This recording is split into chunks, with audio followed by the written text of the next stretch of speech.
A Russian man claiming to hold top-level secrets about Russian advanced bombers has just turned up at the U.S. southern border, seeking asylum.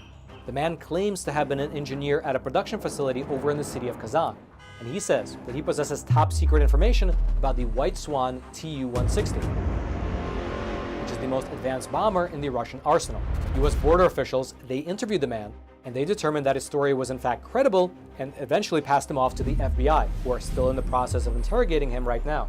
However, analysts have pointed out that the fact that the story was even leaked to the public is an indication that perhaps the American government is encouraging other Russians who also hold top-level secrets to also escape to America.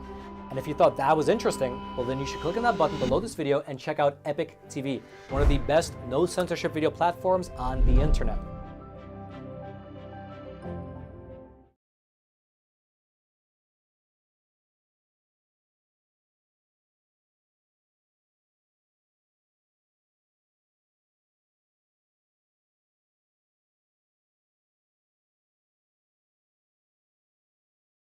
To acknowledge the passing of General Vincent Stewart this past weekend.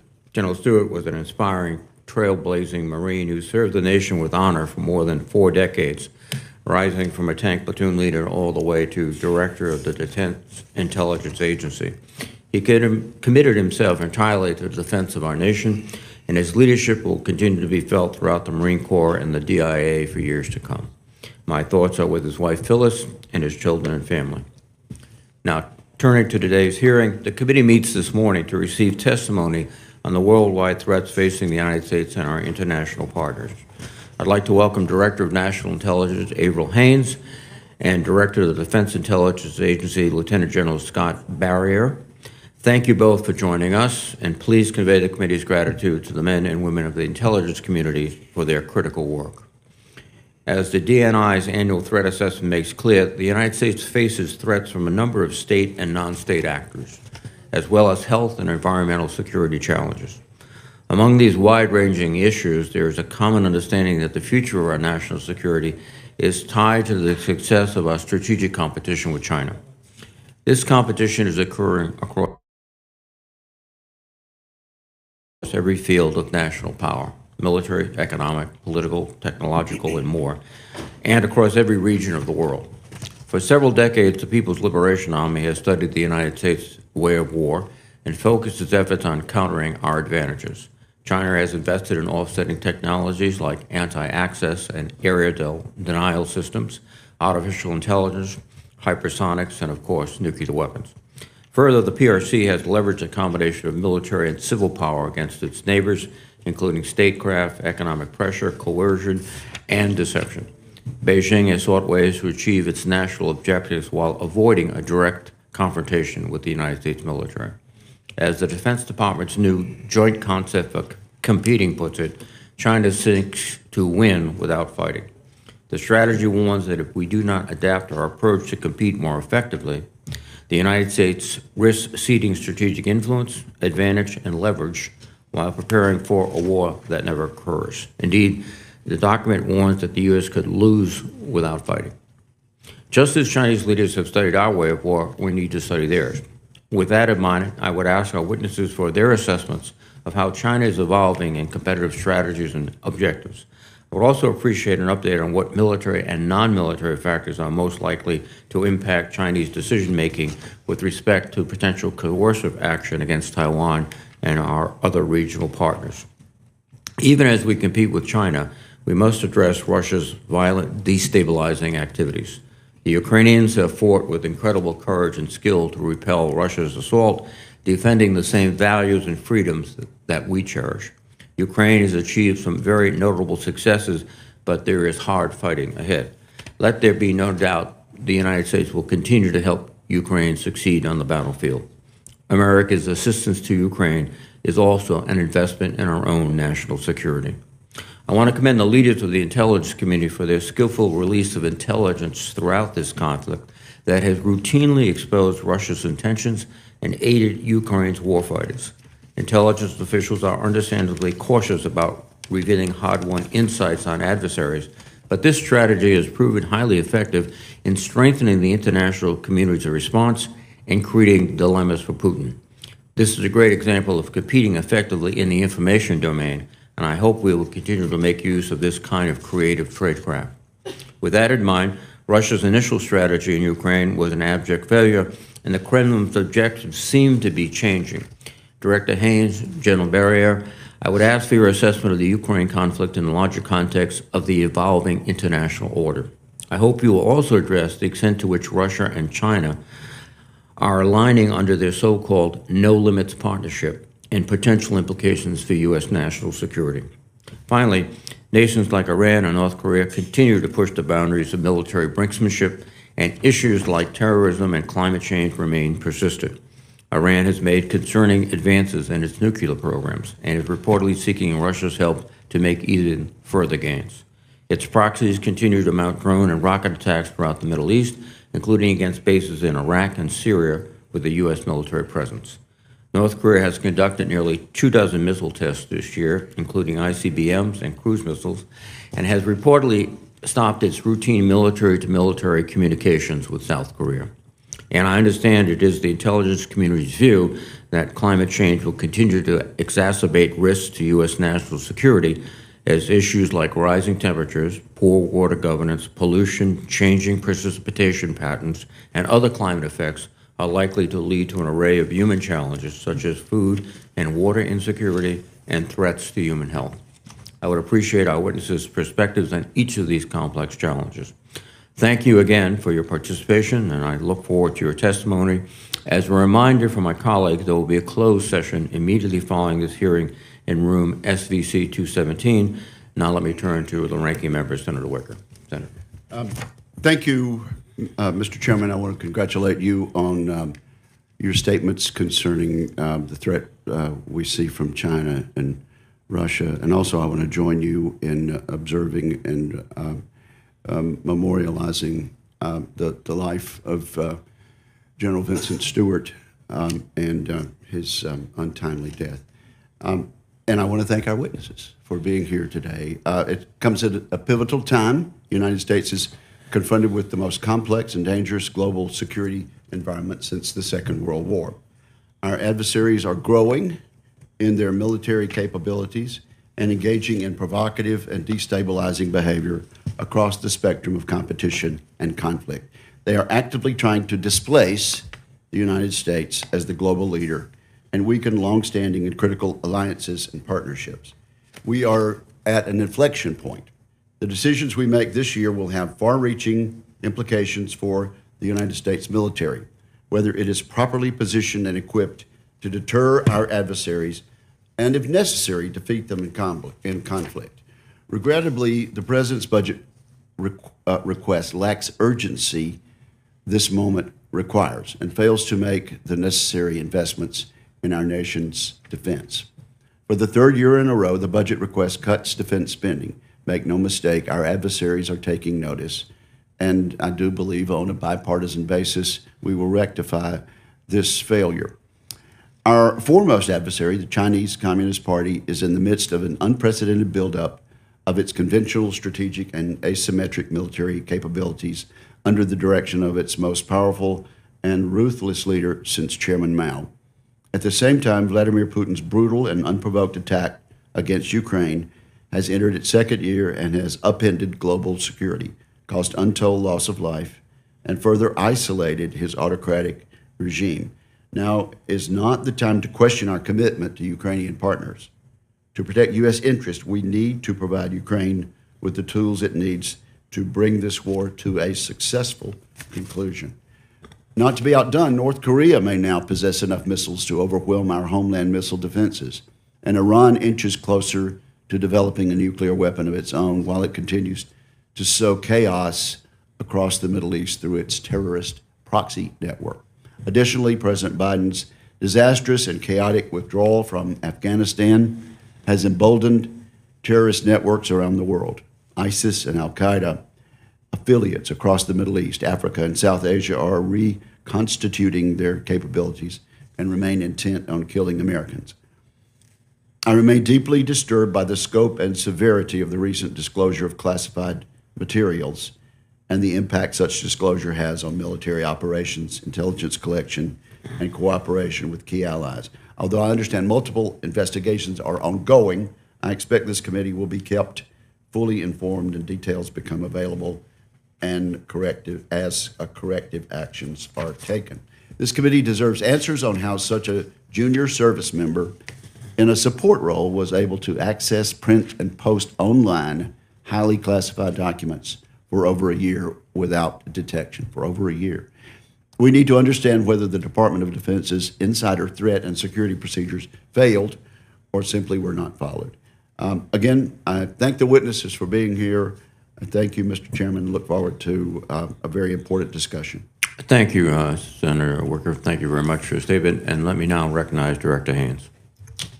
Thank you very much, Chairman Reed, Ranking Member. Could you bring the microphone as close as possible? Is that better? That is. Okay, good deal. Sorry about that. No, and thank you very much for your kind words about General Stewart, who really was just an extraordinary leader in the intelligence community and somebody who has inspired a lot of our folks over the years and brings together sort of integrity and skill in a way that's quite rare and extraordinary. Thank you for the opportunity to be here today alongside my wonderful colleague, General Barrier, and for your steadfast support for the men and women of the intelligence community who serve our country. I'm grateful for the opportunity to present the annual threat assessment and would just want to acknowledge the many people who have contributed to this work, from the collector to the analyst to everyone in between. This assessment is a product of their effort, and they have our gratitude. This year's report notes that during the coming year, the United States and its allies will face an international security environment dominated by two strategic challenges that intersect with each other and existing trends to intensify their national security implications. First, great powers, rising regional powers, and an evolving array of non-state actors are vying for influence and impact in the international system, including over the standards and rules that will shape the global order for decades to come.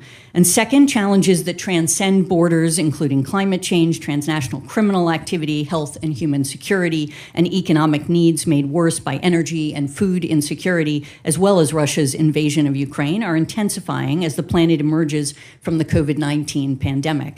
And further compounding this dynamic is the impact that rapidly emerging technologies are having on governance, economies, communities around the world. The intersection of these challenges underscore the importance of working together with partners and allies to address the threats we face, and how critical it is to counter efforts to undermine the global norms, principles, and mechanisms that promote and underpin transnational cooperation, which is an implicit theme in this year's threat assessment. The report starts with the People's Republic of China, as it is increasingly challenging the United States economically, technologically, politically, militarily, and from an intelligence standpoint around the world. And I'll spend most of my time on China and Russia, which are among our top priorities, and focus on updating our views with the latest rather than repeating what's in the annual threat assessment. We assess that the Chinese Communist Party, or CCP, under President Xi Jinping, will continue efforts over the next year to achieve Xi's vision of making China the preeminent power in East Asia and a major power on the world stage. What is perhaps most concerning is that the CCP is increasingly convinced that it can only fulfill Xi's vision at the expense of U.S. power and influence, and through tools of coercion, using demonstrations of strength, as well as economic and political coercion to compel governments to acquiesce to the CCP's preferences, including the land, sea, and air claims in the region and its assertions of sovereignty over Taiwan. And the relationship between the United States and China has consequently become more challenging. Xi's public reference to America's suppression of China in March of this year reflects his longstanding distrust of U.S. goals and his belief that the United States seeks to contain China. Xi's speech was the most public and direct criticism that we have seen from him to date, and probably reflects growing pessimism in Beijing about China's relationship with the United States, as well as his growing worries about the trajectory of China's domestic economic development and indigenous technology innovation, which he now seeks to blame on the United States.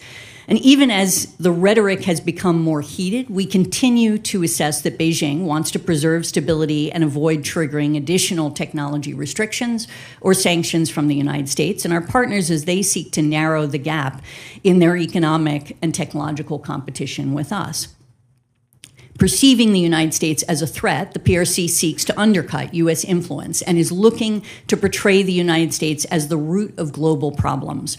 China seeks to divide us from our allies and partners, frame U.S. actions as provocations that provide a basis for planned PRC aggression, which they then claim are simply responses, such as China's expansion of its military presence surrounding Taiwan, which the PRC asserted was in response to President Tsai's recent transit through the United States, as well as her meetings with two speakers of the House over the past year.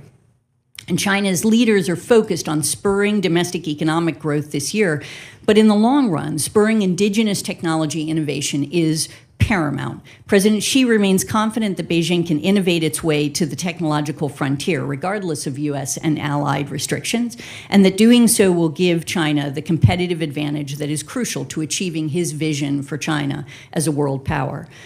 Nonetheless, we are likely to see more dissonant messaging and actions coming out of Beijing, such as the recent charm offensive by Premier Li Qiang, welcoming foreign direct investment at the China Development Forum, juxtaposed against Beijing's pressure on foreign firms and executives, including investigations of U.S. firms and a clampdown on previous non-sensitive data flows out of China.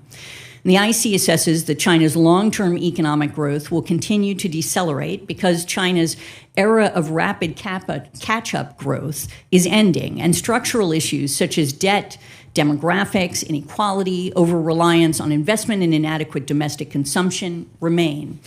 And although the CCP may find ways to overcome its structural challenges over the long term, in the short term it continues to take an increasingly aggressive approach to external affairs, often to bolster its domestic agenda. China's leaders are increasing their investment in a world-class military, expanding their country's nuclear arsenal and cyber threat capacity, pursuing counter-space weapons capable of targeting U.S. and allied satellites, forcing foreign companies and coercing foreign countries to allow the transfer of technology and intellectual property in order to boost indigenous capabilities, continuing to increase global supply chain dependencies on China with the possibility of using such dependencies to threaten and cut off foreign countries during a crisis. And the CCP is also seeking to reshape global governance in line with Xi's preferences and governance standards that support the monopoly of power within China and expanding influence operations, including through the export of digital repression technologies. And furthermore, we've observed the expanding strategic ties between China and Russia, as mentioned by the chairman, another critical priority for the IC, which has been strengthened by the conflict in Ukraine.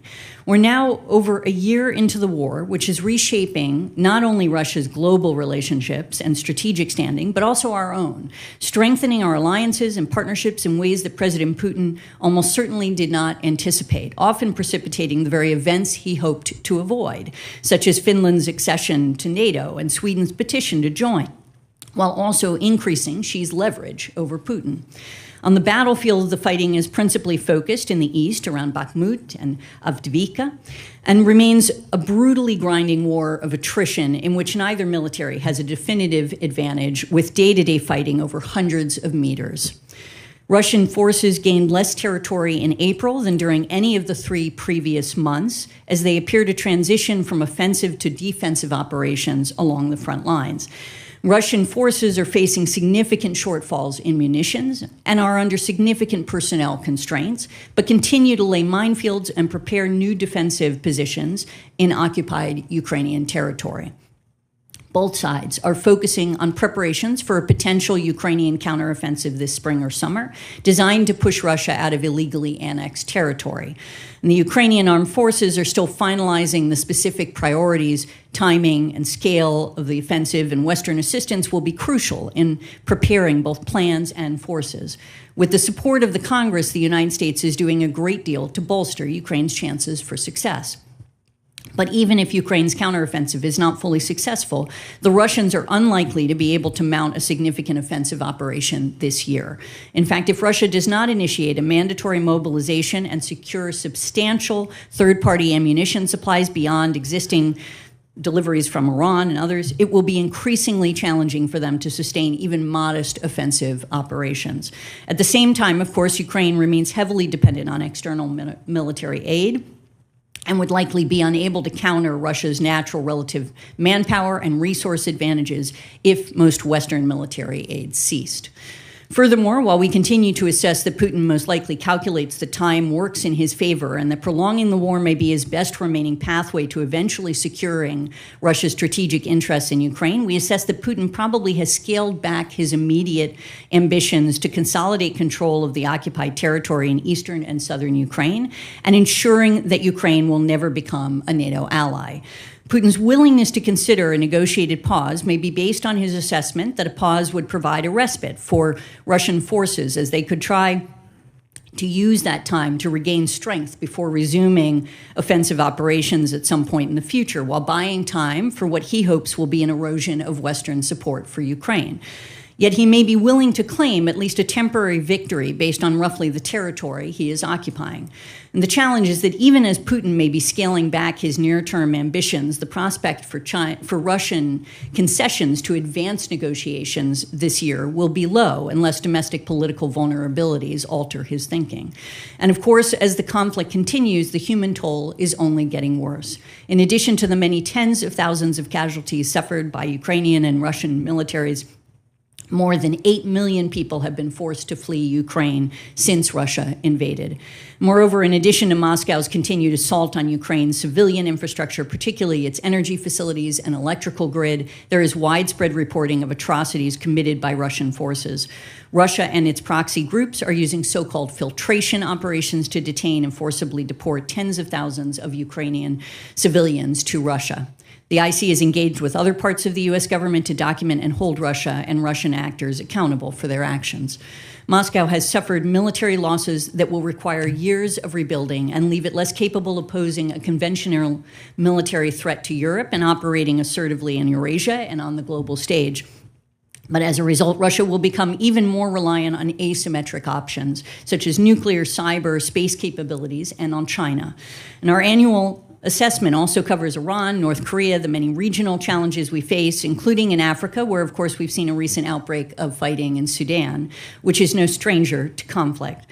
The fighting in Sudan between the Sudanese armed forces and the rapid support forces is, we assess, likely to be protracted, as both sides believe that they can win militarily and have few incentives to come to the negotiating table.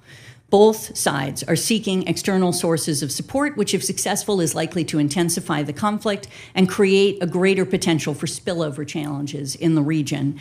But even so, the fighting is exacerbating already dire humanitarian conditions in Sudan, forcing relief organizations to curtail operations, raising the specter of massive refugee flows and aid needs in the region. Even before the fighting started, roughly one-third of the population, or approximately 15.8 million people, required immediate assistance because of disease outbreaks, inflation, localized conflicts, internal displacement, and weather-related food insecurity. And throughout the world, as I noted at the outset, the state actor challenges we inventory are undermining our capacity to work together with other countries to address what are utterly critical transnational threats, such as climate change, public health challenges, such as the current COVID-19 pandemic, the threat from illicit drugs, terrorism, irregular migration. Before concluding, I just want to raise with you a legislative authority of fundamental importance to the intelligence community and the work we do, which will expire at the end of this year if Congress does not act. I'm referring to Section 702 of the Foreign Intelligence Surveillance Act, and I can tell you without hesitation that Section 702 was relied upon in gathering some of the intelligence that formed the basis of this assessment, as it is hard to overestimate the importance of this authority to our work more generally. FISA Section 702 allows the intelligence community to collect on the communication of specifically targeted foreign persons who are located outside the United States, and in doing so provides unique intelligence on foreign intelligence targets at a speed and reliability that we just simply cannot replicate in any other authority. Section 702 was originally enacted to enable the U.S. government to quickly collect on the communications of terrorists located abroad by allowing the IC to acquire foreign intelligence from non-U.S. people located outside of the United States who are using U.S. electronic communication service providers.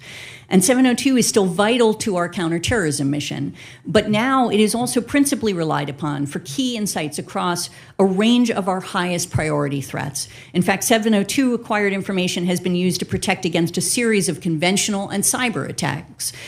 posed by China, Russia, Iran, and North Korea. For example, I can tell you that 702 acquired information enabled the United States to gain insights into the PRC's efforts to monitor, track, and persecute Chinese nationals believed to be dissidents. 702 acquired information has also been used to identify multiple ransomware attacks against U.S. critical infrastructure, allowing the U.S. government to respond to, mitigate, and in some cases prevent attacks. 702 acquired information has been used to prevent components for weapons of mass destruction from reaching foreign actors. And 702 acquired information has resulted in the identification and disruption of hostile foreign actors' attempts to recruit spies in or send their operatives to the United States.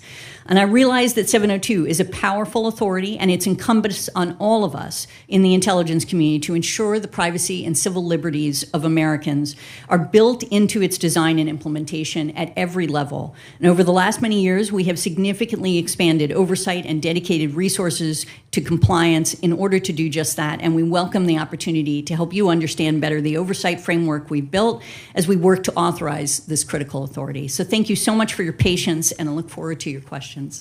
Thank you very much, Director Haynes. General Barriere, please. Chairman Reed, Ranking Member Wicker, distinguished committee members, thank you for the opportunity to discuss DIA's assessment of the global security environment.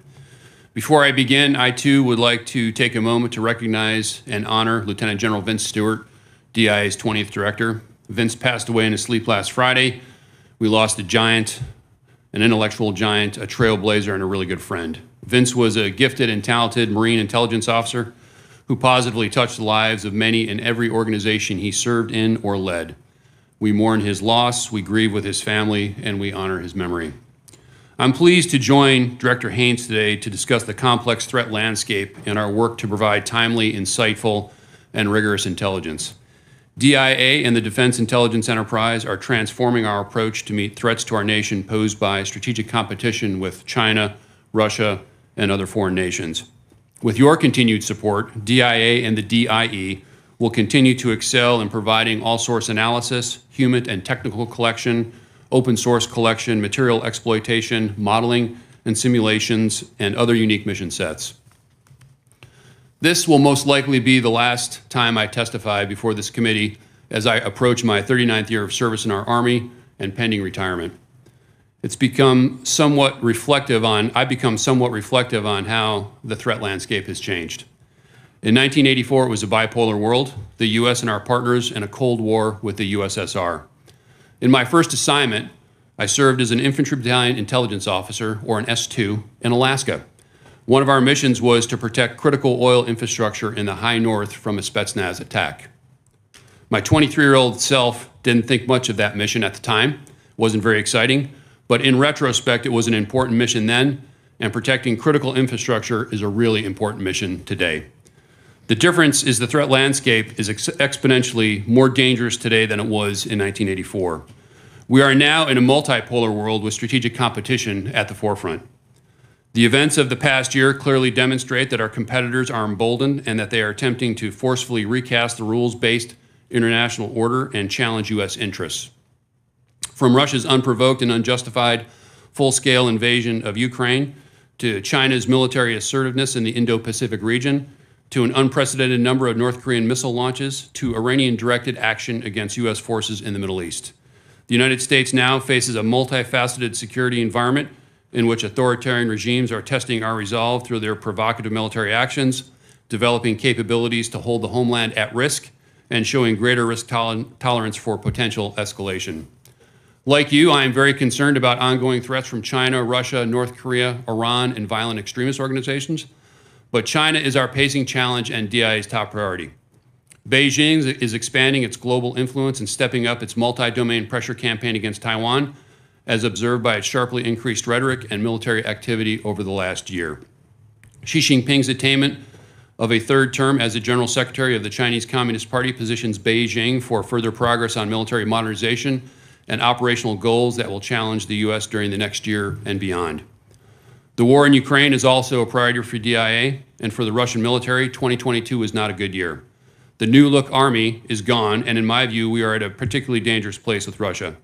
Putin is not seeking an off-ramp, and Moscow has asserted publicly that it remains committed to achieving its objectives in Ukraine through military force. China and Russia are seeking to incorporate advanced technologies to erode our U.S. technological advantage.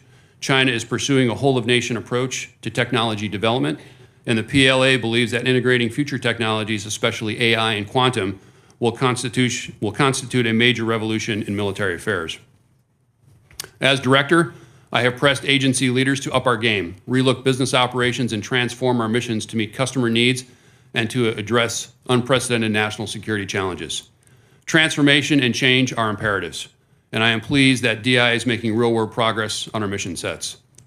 DIA has exceptional expertise, responsibilities, and missions that you trust us to lead.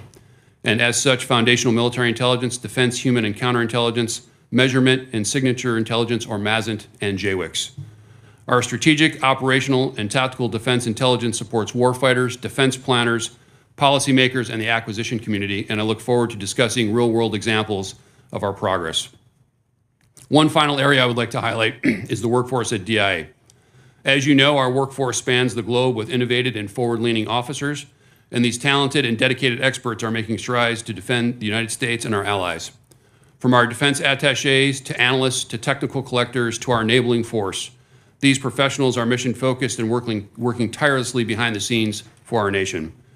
DIA is investing in the workforce and the infrastructure that supports their behind-the-scenes work, bringing together talented officers with varied experiences and giving them the tools and authorities to conduct intelligence is at DIA's core, and investing in our people is a critical step to modernizing the next generation of intelligence capabilities. I'm proud to represent a workforce that provides intelligence on foreign actors to prevent and win wars and to illuminate opportunities to enable the United States to outpace our strategic competitors. I welcome your questions on the global threat environment, and thank you for your continued support and opportunity to testify today.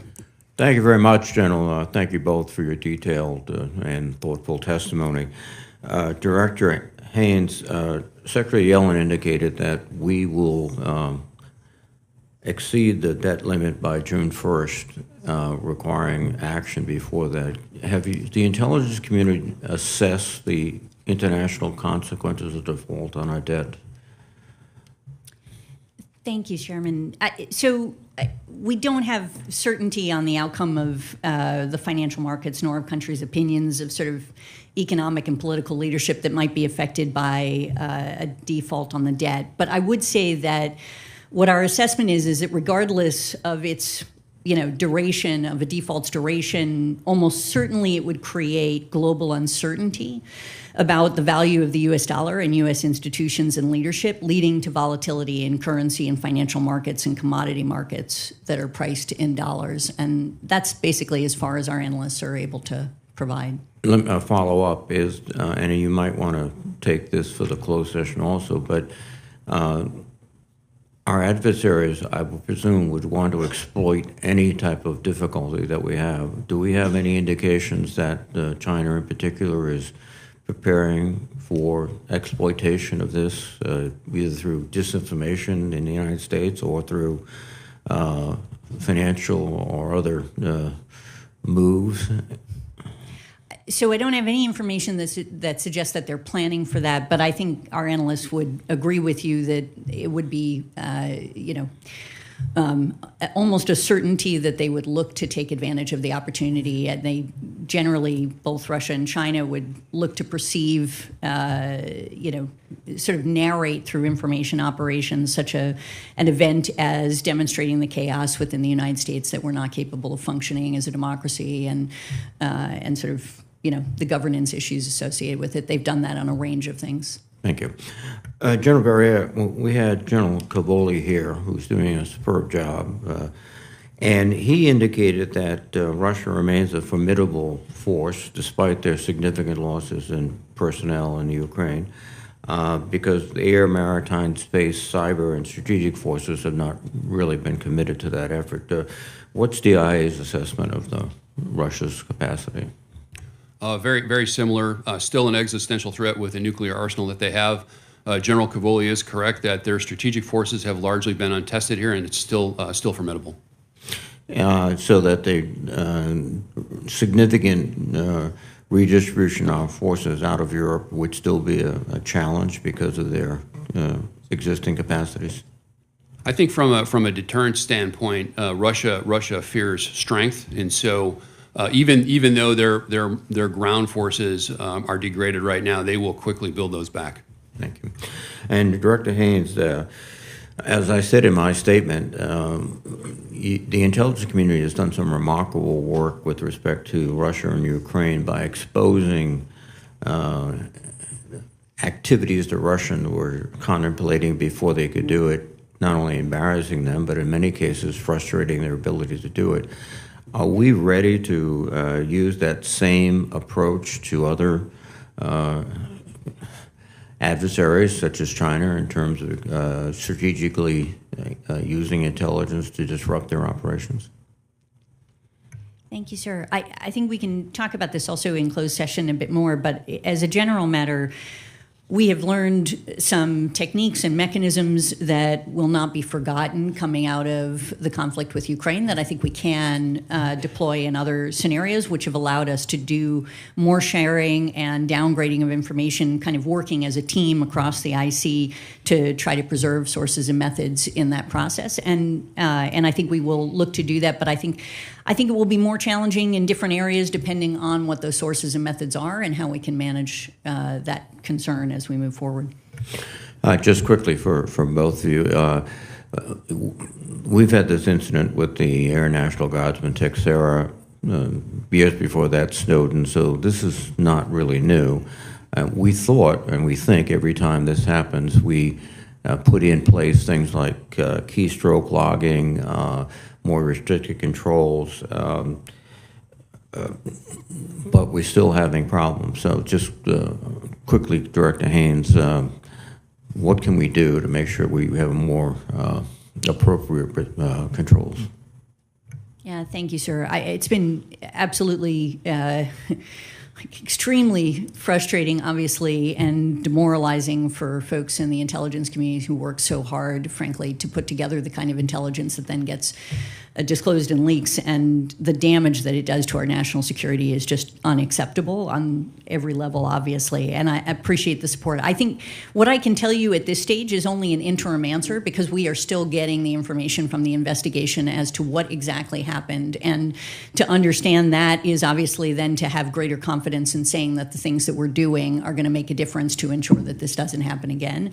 And right now, what we are doing is looking to ensure that we, in fact, have the best, user activity monitoring, other techniques that we use, that we are, again, scrubbing and reviewing our processes for ensuring that there is only information provided on a need-to-know basis, that when there is user privileges, that they are appropriately granted, that we have additional, controls around these issues, and we can obviously talk about this more in closed session. Senator Wicker, please. Thank you, Mr. Chairman. Director Haynes, I don't want to get into a long discussion about the debt limit, but it is a fact, is it not, that the House of Representatives has passed a bill that would raise the debt limit. If it were passed by the Senate and signed into law by the President, a default would be avoided. That is correct, is it not? Sir, I will confess that I am not tracking the puts and takes of this, but I absolutely, I'm sure you're right. I think I am right. And I just wanted to point that out. The House has done its work, and the Senate now needs to pass a bill and get it to the President's desk. But let me ask you this, Director Haynes. The general said since he was a young officer, the threat has changed. The threat has exponentially increased. Do you agree that this is the most complex and dangerous threat environment since World War II? And I'll ask that to both of you. Director Haynes first. Sure. Thank you, sir. I feel as if you always feel as if the time that you're in is the most complex and most challenging. I do feel that way, but I am a little bit conscious of the sort of cognitive bias that's associated with that. But I think it is, as our annual threat assessment. Well, this is a very complex and dangerous threat environment, is it not? General, is this the most complex and dangerous threat environment since World War II? Senator, I believe it is. When you consider the advances in technology, the precision of weapons, the globalization, information, the rise of China, along with what Russia has been up to, and then you consider dangerous regional actors like Iran, North Korea, and the continued threat of violent extremist organizations, it seems like the most complex. And do you then agree, General, that the authorization bill and the appropriation bills that Congress passes this year should represent acting accordingly to address this greatest threat? Senator, there is a threat there. I support the president's budget, and I'll just leave it there. Okay, I think that answer speaks loudly. China gives us a figure, General Barry, about how much they spend. They say $224 billion annually on their military. Do you agree that China spends significantly more than they publicly admit? And what's your best estimate of how much their annual defense spending is? Senator, there are a number of factors that go into that estimate. I'd be more comfortable in a closed session to discuss that. And Director Haynes, I guess you don't want to discuss that publicly also. Well, let's then let both of you discuss what this Ukraine war has done to Russia's military capability, not only today, but over the next 10 to 15 years. General? Number of factors as well, Senator. I think, just the combat losses, and I spoke of this in my opening statement about the New Look Army. The reorganization that the Russian military took in the early 2000s meant that they would be better, faster, smaller, if you will, from what they were in the Soviet era. That army largely is gone, and they're relying on reserves and reserve equipment, older Soviet era kinds of kit. It's going to take them a while to build back to more advanced kit. The estimates go from 5 to 10 years based on how sanctions affect them and their ability to put technology back into their force. So I think they've had a setback in the ground forces, but still very, very capable in their strategic forces. Director Haynes, the next 10 to 15 years, based on what has happened to the Russian conventional military capability so far? Yeah, I mean, I absolutely agree with General Barrier. There's no question, and I think unanimity in the intelligence community, it will take years for the Russians to build back up their ground forces. They've really significantly degraded them, but they nevertheless have, as indicated, strategic force, other forces, and that doesn't mean that they're not a powerful military force. Okay, well, and let me just say this with regard to my previous question. There is an unclassified Department of Defense annual China military power report. That's not secret. It doesn't need to be said down in the skiff. It states that China's, quote, actual military-related spending is likely significantly higher than what it states in its official budget, unquote. You don't disagree with that, Director Haynes, do you? No, I think one aspect of it is the civil-military fusion that we see in China, where so much of, in fact, their civilian industry is actually adapted and used by their military, and when you consider that, it's a significant. Thank you. Thank you very much. Thank you, Senator Wicker. Senator Shaheen, please. Thank you both for being here and for your service to the country. Director Haynes, I want to go back to your comments about the 702 reauthorization, because I returned from, along with a number of my colleagues, including Senator Budd, we returned from South America a couple of weeks ago, where we visited 4 countries, and the 702 reauth came up, or at least the ability of the intel community to use those authorizations to address the challenges facing the country. And I was particularly interested in the counter-narcotics effort, because we continue to have a huge issue in New Hampshire with the opioid epidemic. So I do think it's very important for us to continue to have those authorities, but there are also some very real concerns about privacy that we've heard. So can you talk to how important it is for these authorities to help us continue with counter-narcotics efforts, and also what we're doing in terms of addressing the privacy concerns. Yeah, absolutely, Senator. And I think, this is one of the challenges for us has been in the intelligence community, frankly, trying to declassify examples of how it is that we've used 702 so that the public has a better understanding of the value of this authority and the collection that we have. But I'll say as a general matter, it has been an important authority for use in the context of countering narcotics trafficking, and in many respects used to help support our foreign partners in interdictions as a general matter, and that is something that has been critical. In terms of the privacy and civil liberties pieces of this, what I would say is, we have a number of things that we do in order to try to monitor and assess our compliance, and then to ultimately design the system in such a way as to incentivize and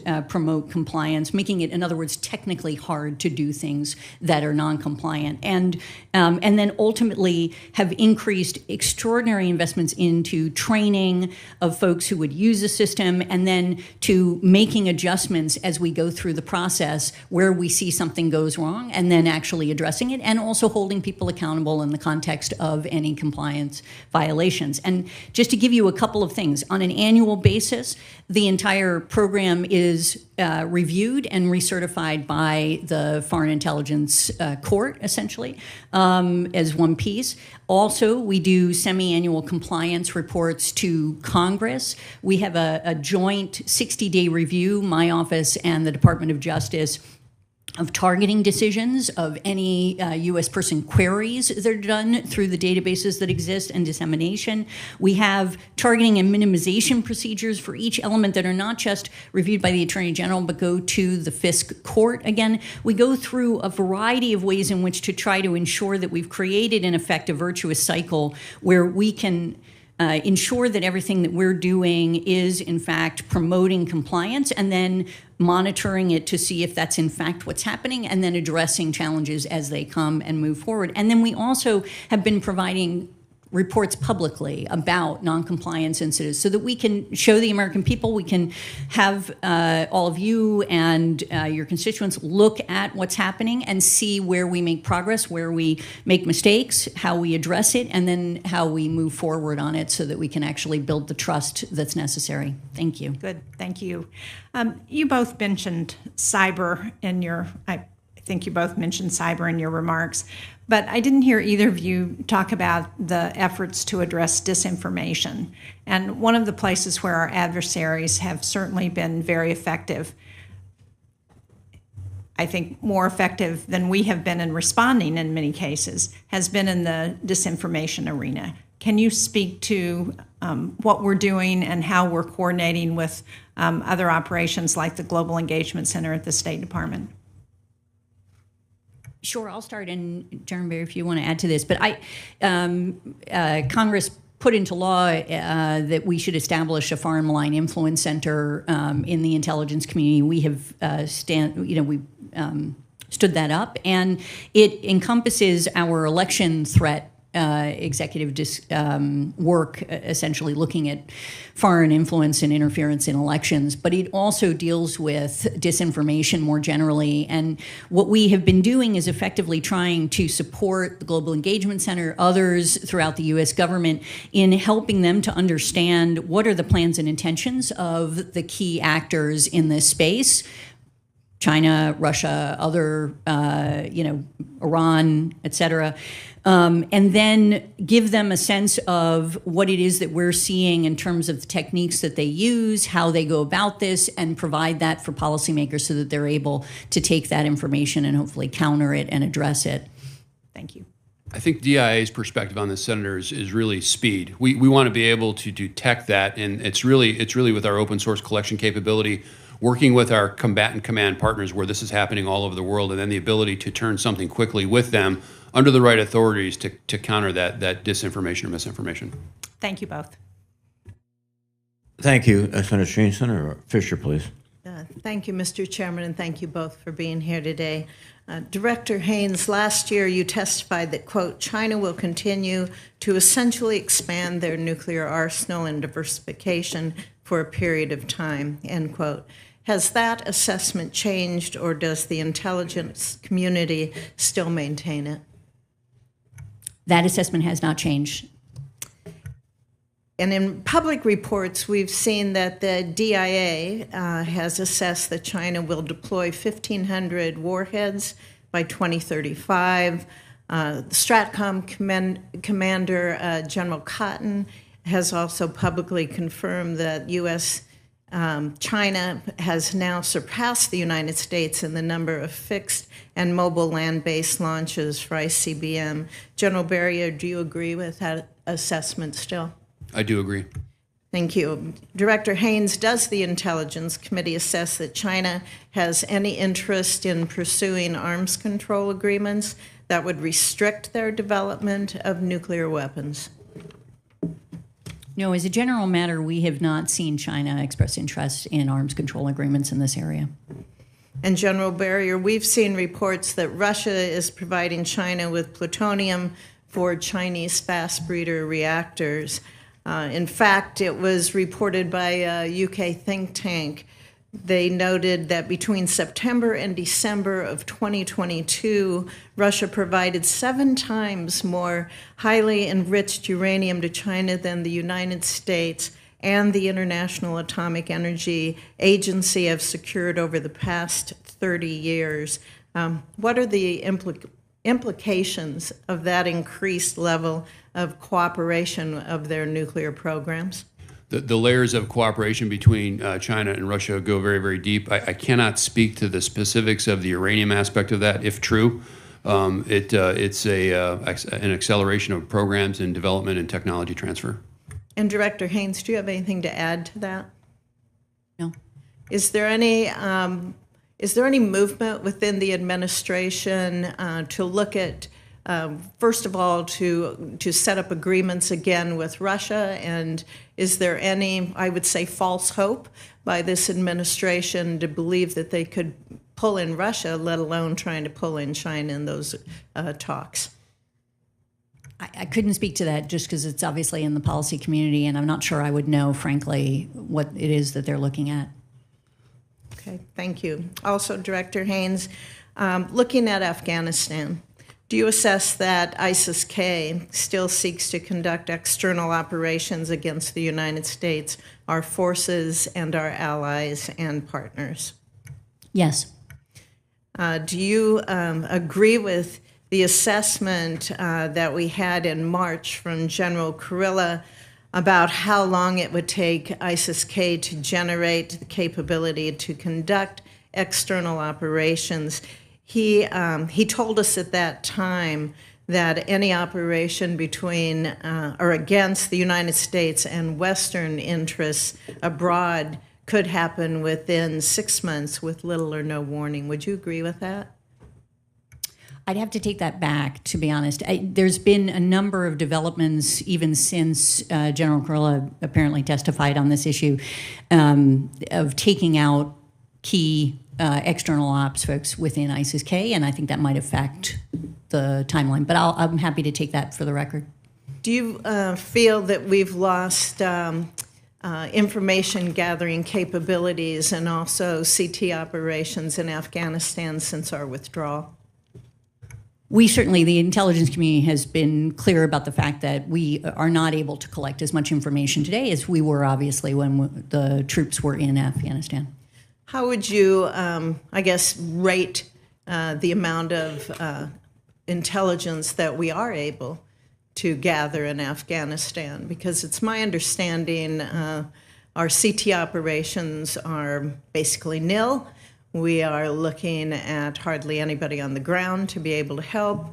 So how do you rate what we are able to get when we're looking at a threat against not just United States interests and persons, but also our Western allies, the growing threats that we're facing there? To be specific, we'd have to do this, I think, in closed session. But as a general matter, what we've sought to do is to try to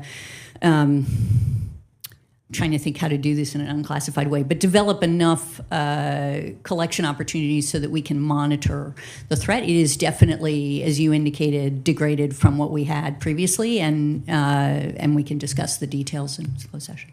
Thank you. Thank you, Mr. Chairman. Thank you, Senator Fisher. Senator Gillibrand, please. Director Haynes, the DoD and the IC are engaged in cyber operations against our adversaries every day and gain intelligence about how these adversaries operate and intend to operate in the cyber domain. However, in the event of a large-scale cyber attack on the homeland, CISA is in the leading role. How much of your intelligence on, for example, the PRC cyber threat are you able to share with CISA, and how much must remain inside the DoD and the IC? We share almost everything with CISA, honestly. They get our analysis on these issues. They see the raw intelligence. We have overlap in terms of even intelligence that we get from commercial threat indexes and so on. So it's quite open sharing in that respect.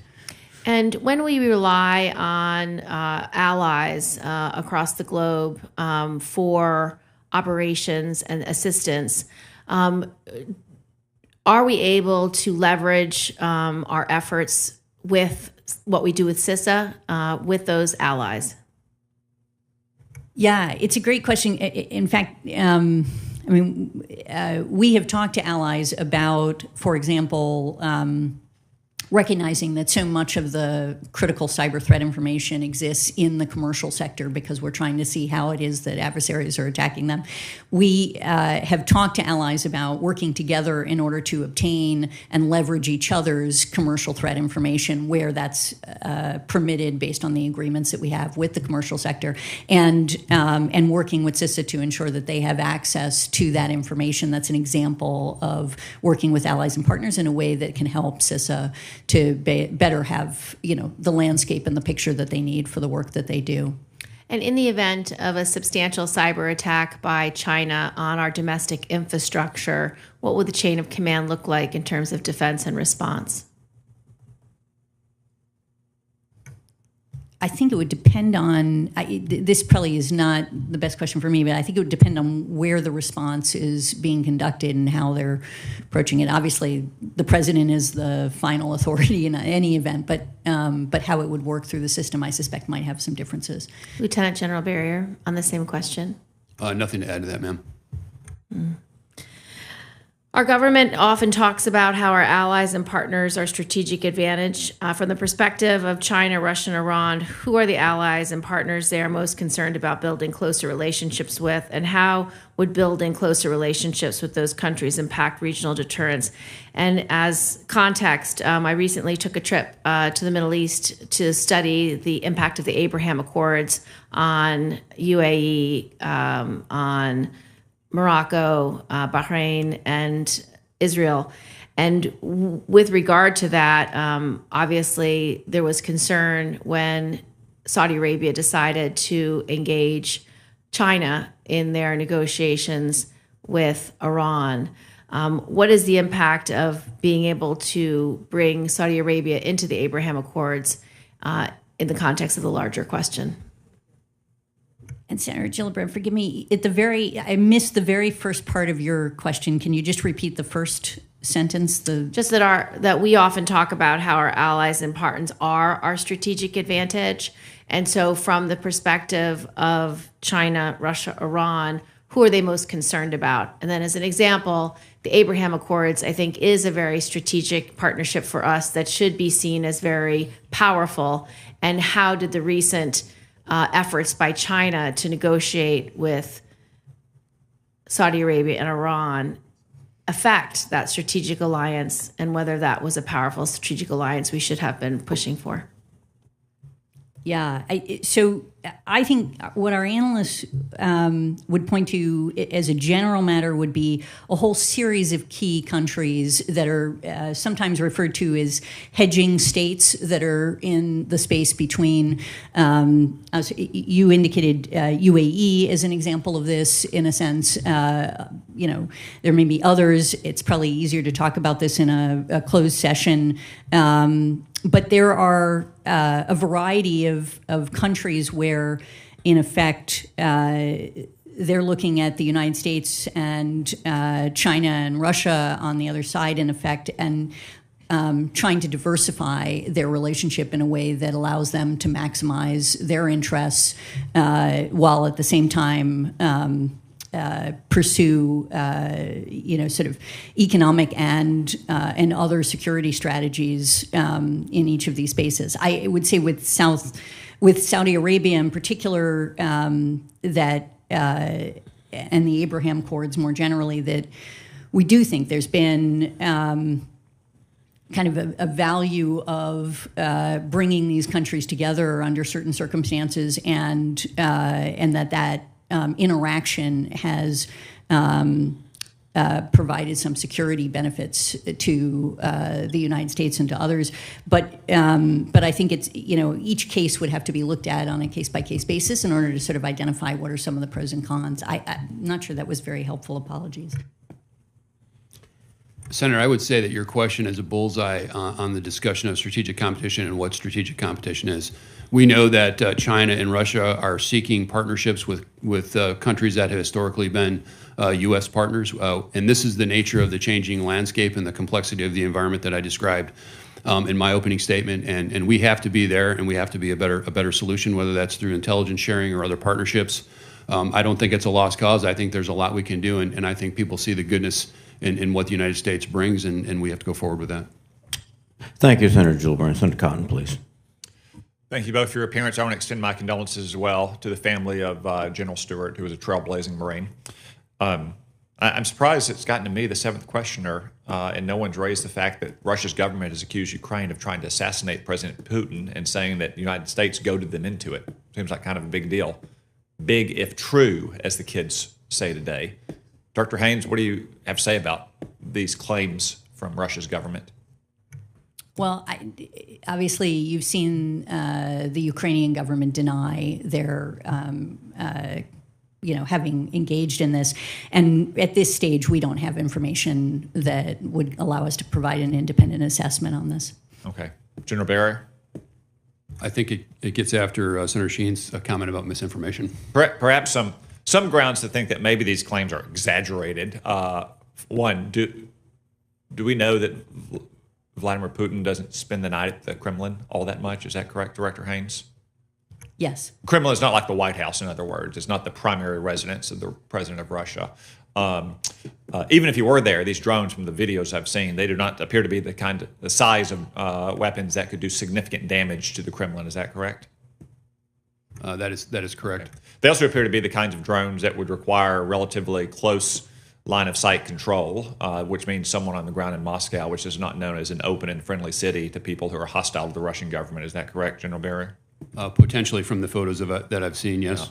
Yeah. In most attacks on Russian soil, Ukraine's government has been ambiguous or silent about responsibility for the attacks. Yet in this case, they've explicitly disclaimed any responsibility. Is that correct, Director Haynes? Yes. All right. General Barry, I think you might have been onto something when you said that this sounds like misinformation. I want to move on to another matter, Director Haynes, about Mexican drug cartels. They're causing now more deaths in America than we lost every year in the Vietnam War, or every year in America than the entire Vietnam War. In fact, almost twice what we lost in the Vietnam War due to fentanyl alone. Has the intelligence community produced a national intelligence estimate on the threat that the cartels pose to America? No, we have not, sir. So an NIE is the most authoritative written judgment on national security matters. Is that correct? It is an authoritative. I suspect it would be on the list. Yes. Do you have any plans to produce an NIE on the threat the cartels pose to America? We do actually have something on our calendar that is on transnational criminal organizations, including the cartels in this space. Thank you. I think that's warranted, and I'll look forward to seeing it. Director Haynes, you mentioned earlier that it will take Russia years to rebuild its ground forces, and I believe you were saying that to express agreement with General Barrier. Is that correct? And General Barrier, you believe it will take years for Russia to rebuild its ground combat forces. Most intelligence agencies inaccurately judged the early days of the war. They thought that Russia would roll into Kyiv very quickly and conquer most, if not all, of Ukraine. General Berrier, was that a result of our intelligence agencies underestimating the Ukrainians or overestimating the Russians? Senator, I think it was a combination of both. Okay. When you're making your own operational plans, you have to make assessments about the adversary, correct? Correct. Okay, and that's true whether you're operating at the platoon level or at the national strategic level. Yes. So it's fair to say, based on the fact that we now know we overestimated Russia's capabilities as of last February, and we've seen their forces degraded to the point it'll take years to rebuild them, that they are a much weaker fighting force than we thought 14 months ago, right? That is what we currently assess, yes. Shouldn't our operational plans about a potential war with Russia in Europe then be changed to reflect that new understanding? I think in the purview of U.S. European Command and the Department of Defense, they're looking at all that, Senator. Yeah. They need to urgently, because one of the reasons we've heard on this committee about the slow pace at which we're delivering certain weapons is that our operational plans require it. And if our operational plan in Europe is based on what we thought Russia was capable of 14 months ago versus what they are capable now, it badly needs to be revisited. Director Haynes, one final line of questions about Russia. They've gotten a lot more aggressive towards the United States recently. We all remember the Black Sea incident when one of their aircraft downed an MQ-9 drone. The head of U.S. Air Force's Central Command recently said that Russia is, quote, increasingly bellicose towards American aircraft in Syria, suggesting they even are looking for a fight. They're spoiling for a dogfight. And then third, the head of European Command, General Cavoli, recently noted that Russian submarines have gotten more active in the Atlantic than they have been in years. One, are there other instances of growing Russian aggression? And two, what's the intelligence community's assessment for why Russia has grown increasingly aggressive in these ways? Can we address this in closed session? Sure. Okay, thank you. Thank you, Senator Cotton. Senator Kane, please. Thank you to our witnesses. Director Haynes, in your opening testimony, you said that the Chinese are growing more and more pessimistic about the U.S.-China relationship. What is the source of that growing pessimism?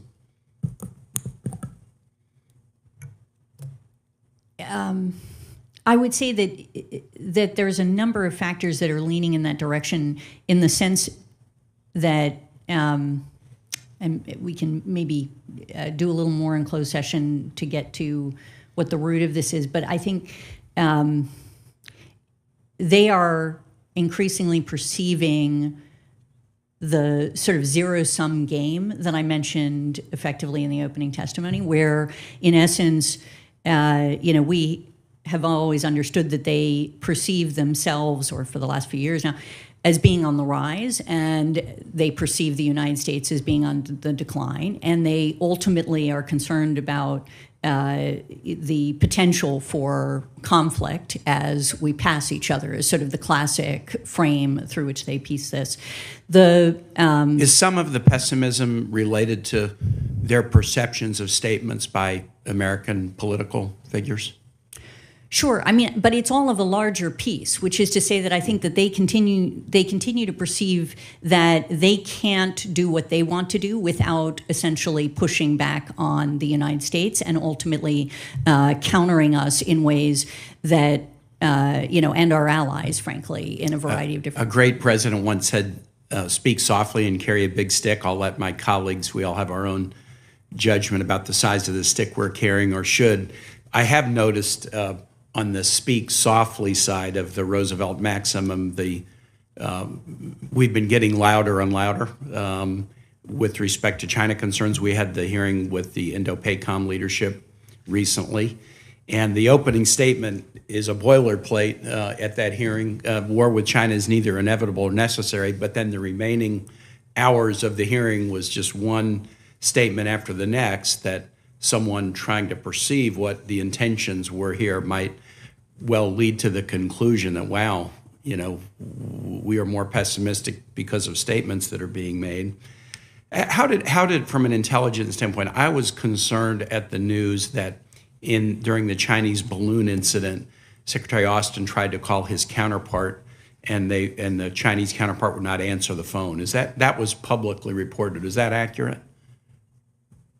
I believe it is. I will tell you that as a general matter, the Chinese typically clamp down in a crisis and they don't, engage, and that is a classic paradigm. And that's a little bit different than Russia, correct? That even in tough times, at least the lines of communication between the military to hopefully de-escalate generally remain open with Russia. Isn't that also the case? Yes. We want to try to be very strong to deter war. We want to be prepared to win any war we should need to. But we would also want to, avoid wars based on bad intel. We have a recent history of getting into a war against Iraq based on bad intel regarding Iraq's non-existent weapons of mass destruction program. But we would also want to do everything we could to avoid wars based on miscommunication, misunderstanding, unnecessary escalations. Is that correct? Yes. What is your, as the DNI, what is your current level of concern about the prospect of getting into unnecessary military action based upon a miscommunication or unnecessary escalation? Is that a small concern, or is it a concern that worries you?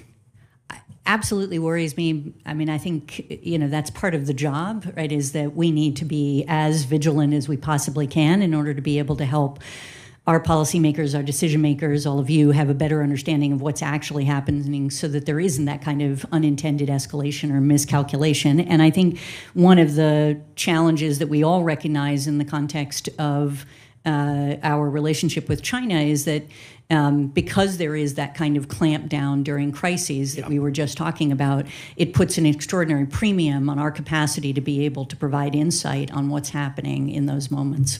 I think that's a wise concern to have. Last thing I'll just say is the unclassified annual threat assessment that you shared with the committee was 40 pages long. 2 pages were pertaining to the Western Hemisphere. I also recently returned from a trip into the Americas, and the issues there, whether it's fentanyl, whether it's immigration challenges, whether it's political instability, but also the fact that our adversaries are investing so heavily in the Western Hemisphere suggests to me that we ought to be paying more attention. Both the Southcom budget and some other budgetary items suggest that we're really under-resourcing the region, and that's something that I'll try to work with my colleagues on. But thanks to the witnesses for your testimony and your service. Thank you, Senator Kane. Senator Rounds, please. Thank you, Mr. Chairman, and let me begin by thanking both of you for your service to our country.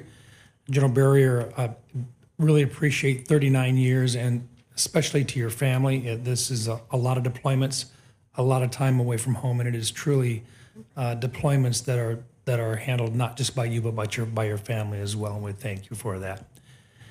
Let me begin with Director Haynes. I think Senator Shaheen began a series of questions regarding 702 and asking for an explanation really about how it works and so forth.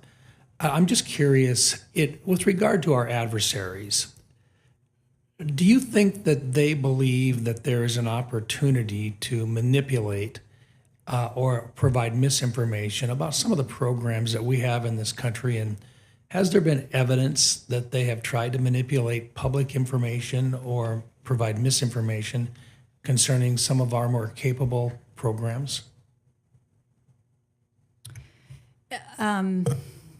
I'm trying to think of a specific instance. There is. I prefer not to do a please. specific, just not so that because we're in an unclassified discussion, but just in general. Do you think that they believe that they can influence political decisions here by providing misinformation publicly? Yes, absolutely. They have typically engaged in such activities in order to try to influence public debate on issues that are of importance to them. And so 702 might be one of those as an example. Could be. I don't have particular information that indicates that that's happening, but. General Barrier, would there be assessments made that our adversaries attempt to manipulate or to influence political decisions with misinformation or propaganda being provided? I think it's clear that they have participated in that activity and they would take advantage of any opportunity that might present itself. Yes. Do you think 702 might be one of those programs that they would try to? Potentially, yes. Potentially. How about with regard to some of our military capabilities and some of the challenges that we sometimes have it wouldn't be beneath them to try to manipulate decisions on a public level that would influence our ability to defend our country if we had the opportunity. Fair enough? I agree with that. Lately I've been really kind of following up on the issue of the sharing of spectrum with regard to areas, particularly in the 3.1 to 3.45 gigahertz area. This is the S-band. And I'm just kind of curious. We have a number of different very, very important missions that rely on that portion of the S-band. Would that be a fair statement, General Barrier? It would be, yes. Are you aware of any of the more capable defensive capabilities that we have that rely specifically on radars, communications in that area? Generally speaking, yes, but I am not a technical expert. Okay. Fair to say that the Aegis destroyer systems that we rely on for protecting against air attacks along our coastlines utilize, I think publicly we've talked about it already, about the fact that our radars are in that region? I think that's fair. Okay. Not just the East Coast and the West Coast of the United States, but Alaska and Hawaii as well? Yes. We spend a lot of money specifically in that particular area. Our adversaries know that. It's a matter of public discussion. Fair enough? Fair enough. Right now, there is public discussion about sharing a large amount of that area, or a discussion about trying to share or take from the Department of Defense portions of that spectrum. Would that be an item of interest for our adversaries? And would there be an advantage to our adversaries if for any reason we were to lose that part of the spectrum for defensive purposes? I think that would be an item of interest for our adversaries, and I could see them potentially trying to take advantage of that discussion. Director Haynes, would you agree with that? Yes. Thank you. Let me turn one other Africa. I just really curious. I know that right now China has been looking at the possibilities of bases in Africa. Along the Atlantic coast of Africa, what would happen if Africa were to be able to, or if China were to be able to establish a base of operations, or for that matter, Russia, along the Atlantic coast of Africa? What would that do in terms of defending our homeland? Senator, I think permanent bases there would give them more reach and more access. And as I think about strategic competition, it's one of those things that we watch. And it's really DIA's job to keep an eye on that and alert the department if we see that happening. Do you see it happening? We do see China trying to make inroads into Africa for sure. And we know that they would like to expand their global bases. Thank you. Thank you, Mr. Chairman. Thank you, Senator Rounds. Senator King, please. Thank you, Mr. Chairman. First, Mr. Chairman, I'd like to ask unanimous consent that a response from the Congressional Research Service to a letter that Senator Sullivan and I sent to them be included in the record. The Research Service provided an exhaustive report to us in response to questions we had on how China invests in national security, examining the investments, the PRC, that most contribute to the country's power and influence. I want to thank the CRS team for the work on this. This is a very informative report. I hope it can appear in the committee's records. Without objection. Thank you. Director Haynes, I want to talk about allocation of intelligence resources. Since we've been sitting here this morning, about 15 people have died in this country from drug overdoses, just in the last hour and a half. In about a week and a half, as many as were killed in September 11th.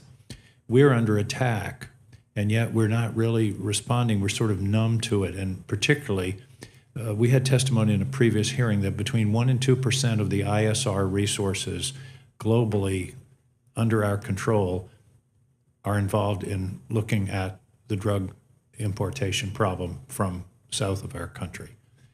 I think that's a gross misallocation of resources. If this were a terrorist attack killing 110,000 people a year, we would be turning this country upside down to counteract it.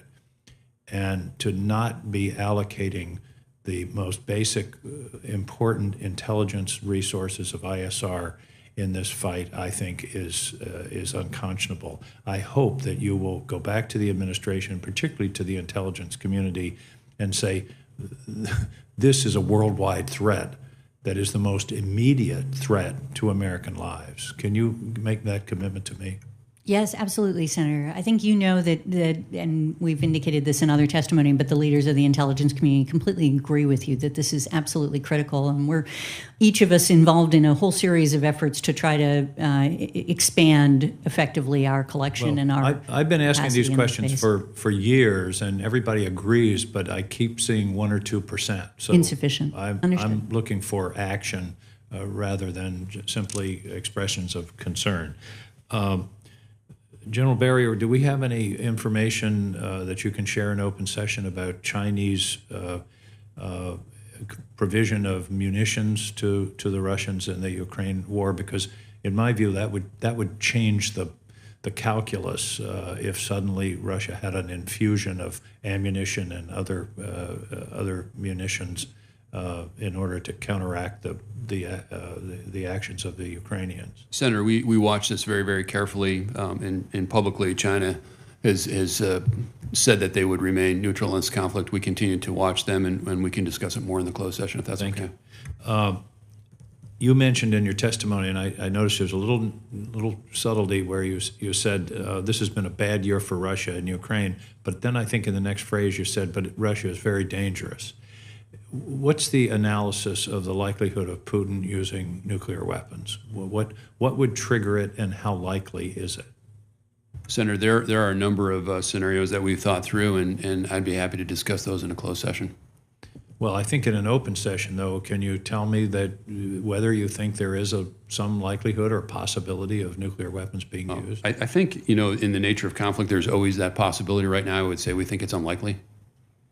Unlikely is good. I'd rather hear not happen, but we can discuss this further in a closed session. Can I? Yes, go ahead, also please. say, I think from the IC perspective, it's very unlikely is our current assessment. Thank you. We can discuss that further in the closed session. Director Haynes, yes or no question, would expiration of Section 702 be a major compromise of national security? Yes. And I think you've testified about how important it is, but I don't think it really comes across that this is one of the crown jewels of our intelligence capability, is it not?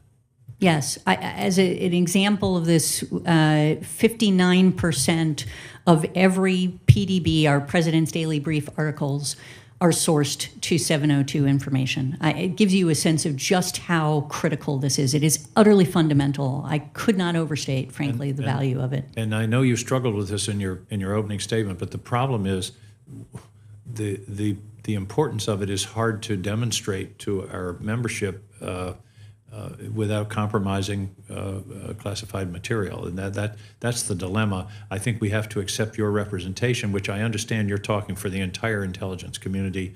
This is an essential element of our ability to protect this country. Is that true? Yes, absolutely. Thank you. Thank you, Mr. Chairman. Thank you, Senator. Senator Ernst, please. Thank you, Mr. Chair. And I also would like to express my condolences to the family and the friends of the late General Stewart. So good morning to our witnesses, and thanks for the testimony today. The greatest military challenge that we face is really a two-front competition, as you've laid out so well this morning, between China and Russia.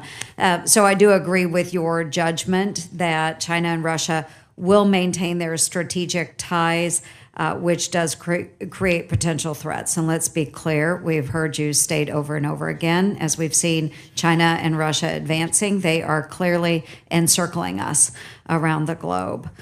So China proclaimed a no-limits partnership on the eve of Russia's invasion, and she just went to Moscow and affirmed that commitment. And we watched all of that unfold on our television sets. And Director Haynes, first to you, how has Beijing's assessment of its junior partner in Moscow changed since the invasion? And then to you, General Barrier, do the recent joint military exercises suggest a deeper or deepening military commitment between the two countries?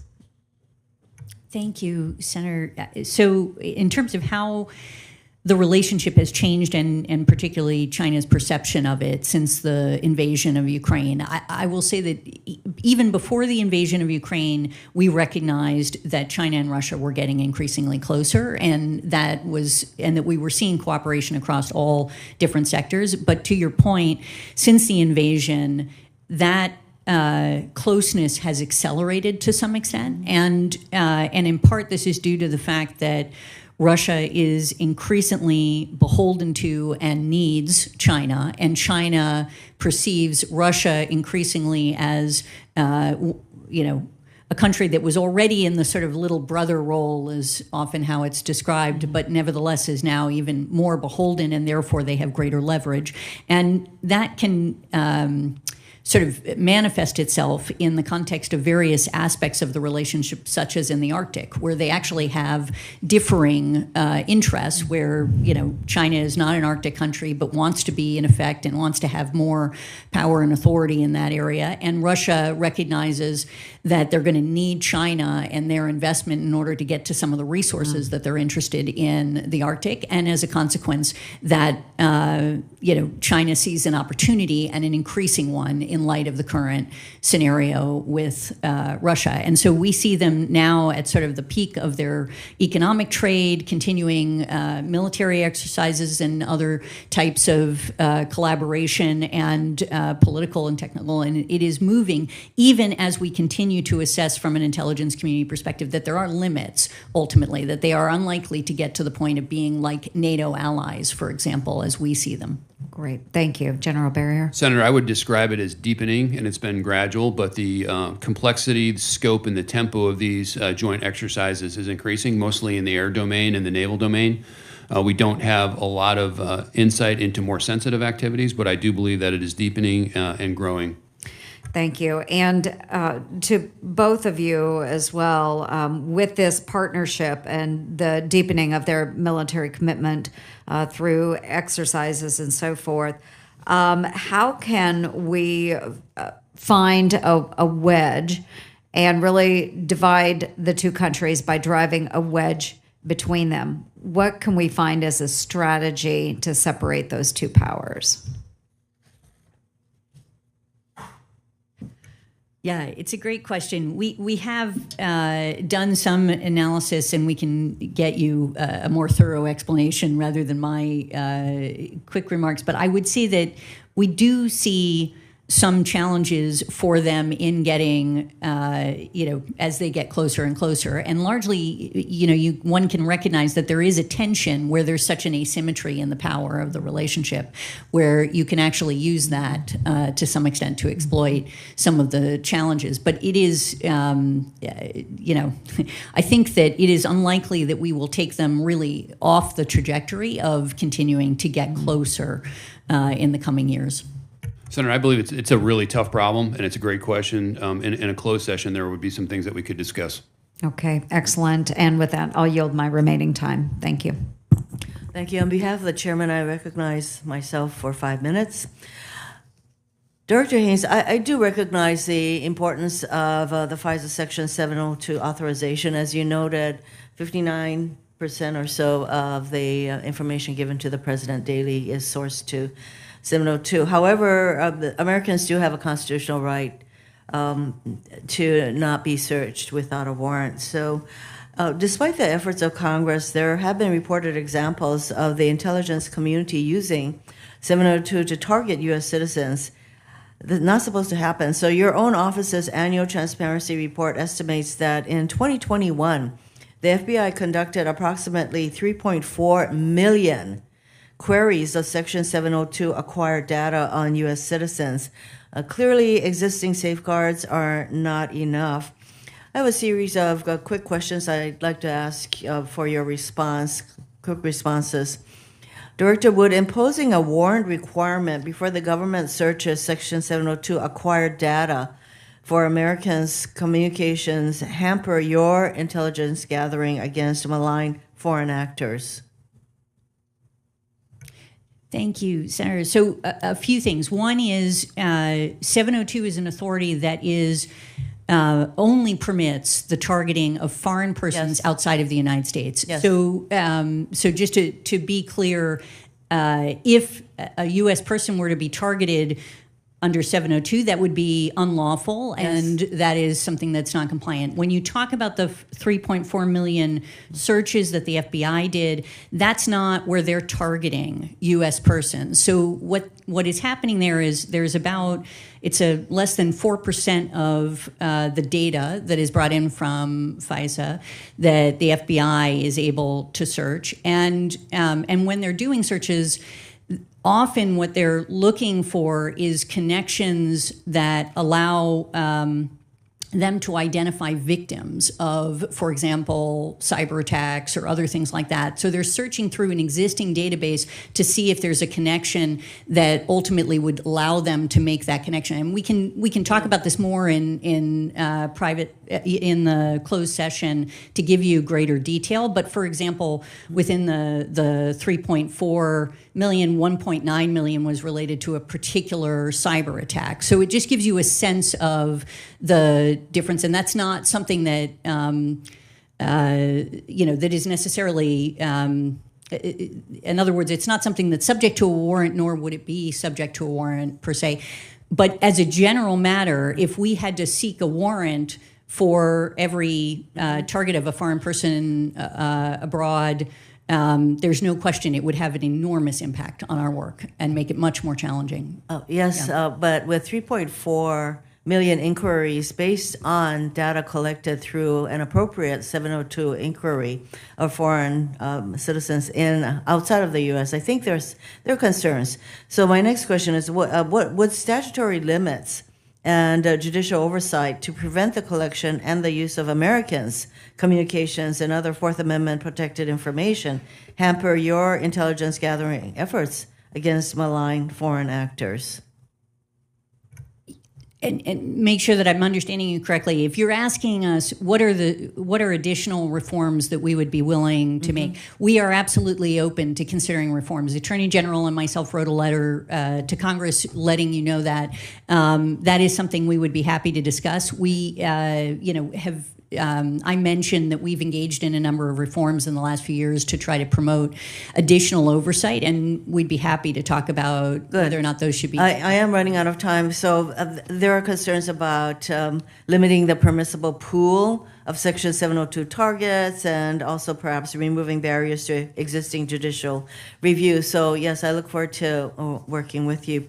You did mention in your testimony that you have the Foreign Malign Influence Center, and you noted that China, Russia, and Iran may be doing things that will interfere with our upcoming elections. Can you just give us an example of the kinds of tools they would use, and then how do you alert our elections officials to this kind of interference?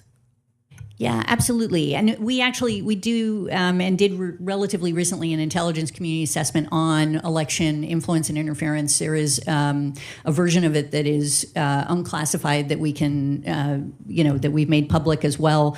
The kinds of things that we look at are, in fact, efforts by adversaries, including Russia, obviously, engaging in information campaigns or in other types of disinformation work to try to undermine, for example, candidates or positions or things along those lines. And we absolutely do share that information both with the Department of Homeland Security, with FBI, and they tend to be the ones to make the connection directly to the election officials within the United States. And there's a fairly robust, sort of network that has been developed in order to provide this kind of information. Thank you. General, thank you very much for your 39 years of service. I did have some questions for you that I'll submit for the record. I call on Senator Kramer. Thank you, Senator Hirono. Thank you both for being here and for your service. I had to step out for a while to take a phone call from a reporter in Grand Forks, North Dakota. And the reason for the question was, as you know, the administration yesterday announced an expansion of scrutiny over land purchases around military bases. They added, I think, 8 or 9 bases in states like North Dakota, South Dakota, Texas, Iowa, to the 100-mile radius for as a highly sensitive base. In other words, it was giving CFIUS jurisdiction within 100 miles of these bases. One of them is the Grand Forks Air Force Base, another one the Minot Air Force Base.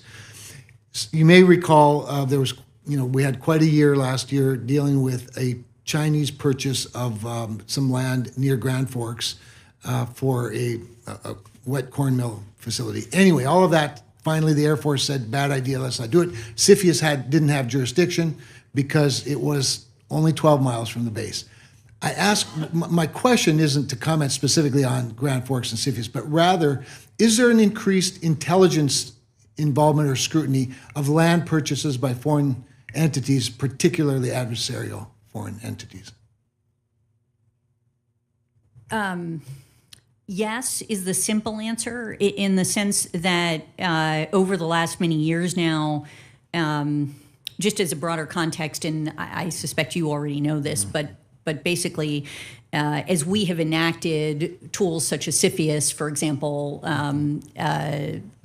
using the Chinese as an example, they have figured out ways to get around some of these issues in order to still try to achieve the results that they're looking to achieve. And we have seen, in the mechanisms that on a bipartisan basis administrations have enacted, I think expanding from the CFIUS statute, for example, to an executive order that allows for the review of transactions where telecom companies, for example, are purchasing land and then selling, telecom services to U.S. citizens, where that information may be then taken and misused. So there's a variety of examples, I think, of scenarios in which that issue at least has come up.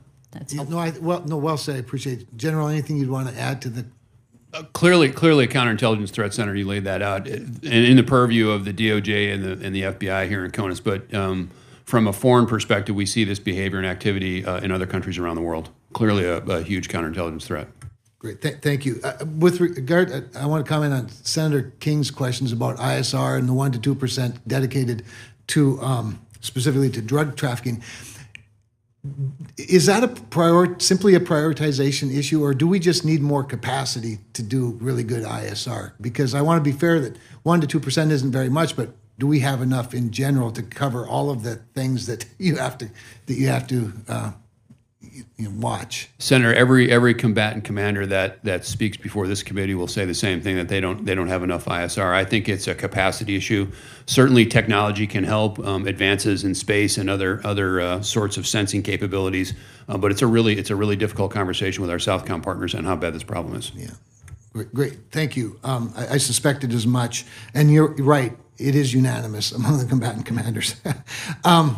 So, Director Haynes, I'm going to really shift gears here a little bit, because we're talking about worldwide threats, and it's easy to talk about the big ones that are obvious and always in front of us. But there are other smaller skirmishes here and there that I think may not be as significant, but still significant. I'd like your take on one in particular, and that is what's going on in Haiti. I have a number of friends that are involved in charitable work. In fact, I'm kind of stunned how many friends I have involved in charitable work, and they're just distraught about what's going on in Haiti. Now, Haiti, I'll tell you where it is in its proximity, and maybe you could just tell me a little bit about what you were seeing in Haiti, to the degree you're able to tell me what you think, what's being done and what can be done. And these are policy questions, I understand that, but I think we need to engage a little bit and not just let it fall, because for obvious reasons. Maybe just expand the last 30 seconds of my time on that. Yeah, thank you. I couldn't agree more with the fact that this is a really vexing issue and one that should be focused on. And I can tell you that from an intelligence community perspective, we have been looking to try to find ways to support, in effect, what I understand the policy community is looking at, which is a multinational force that would try to address the situation, both from the perspective of training police and also to sort of try to manage the violence that has erupted in the gang control of territory in this area. And I will say, briefly that, first of all, we have a lot of analytic products. I'm happy to provide you what I think is the best that we have on this, but it is none of it is optimistic, which is to say that this is a really challenging situation, and it does not look as if it is going to get better anytime soon. So, if I might, General, I mean, are there security concerns in addition to just the moral and ethical concerns? I think there are security concerns and moral and ethical concerns. When I look at it, it's sort of the loss of credibility in the government and government institutions, their ability to provide services, a terrible economy, a population at risk, and at the same time, this rise of these organized criminal elements that seem to be taking over and challenging the security forces. So really a perfect storm, and I think in our hemisphere, we are paying attention to that. Thank you both. Thank you, Senator Kramer. Senator Warren, please. Thank you, Mr. Chairman. So cryptocurrency is now the method of choice for countries to evade sanctions so that they can fund weapons programs, support spying, and promote cyber attacks. Crypto crime is hidden, but we know that in 2022 alone, there was over $20 billion in illicit transactions. We also know that Russia, Iran, and North Korea moved around at least $8 billion using crypto. So let's focus for just a minute on North Korea. This one country stole a record-breaking $1.7 billion. According to the UN Security Council, North Korea uses its crypto crime to fund its nuclear weapons development. General Barrier, you lead the Defense Intelligence Agency, which collects intel on foreign militaries, including on North Korea. When North Korea launders billions of dollars worth of crypto and funnels it into its nuclear program, does that threaten our national security?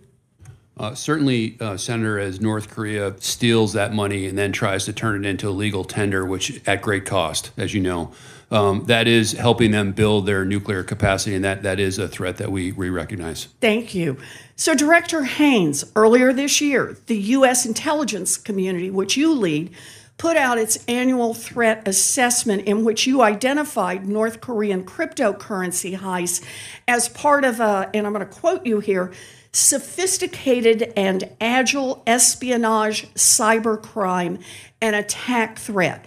So let me ask you, does a sophisticated and agile espionage, cybercrime, and attack threat undermine our national security? Yes, absolutely.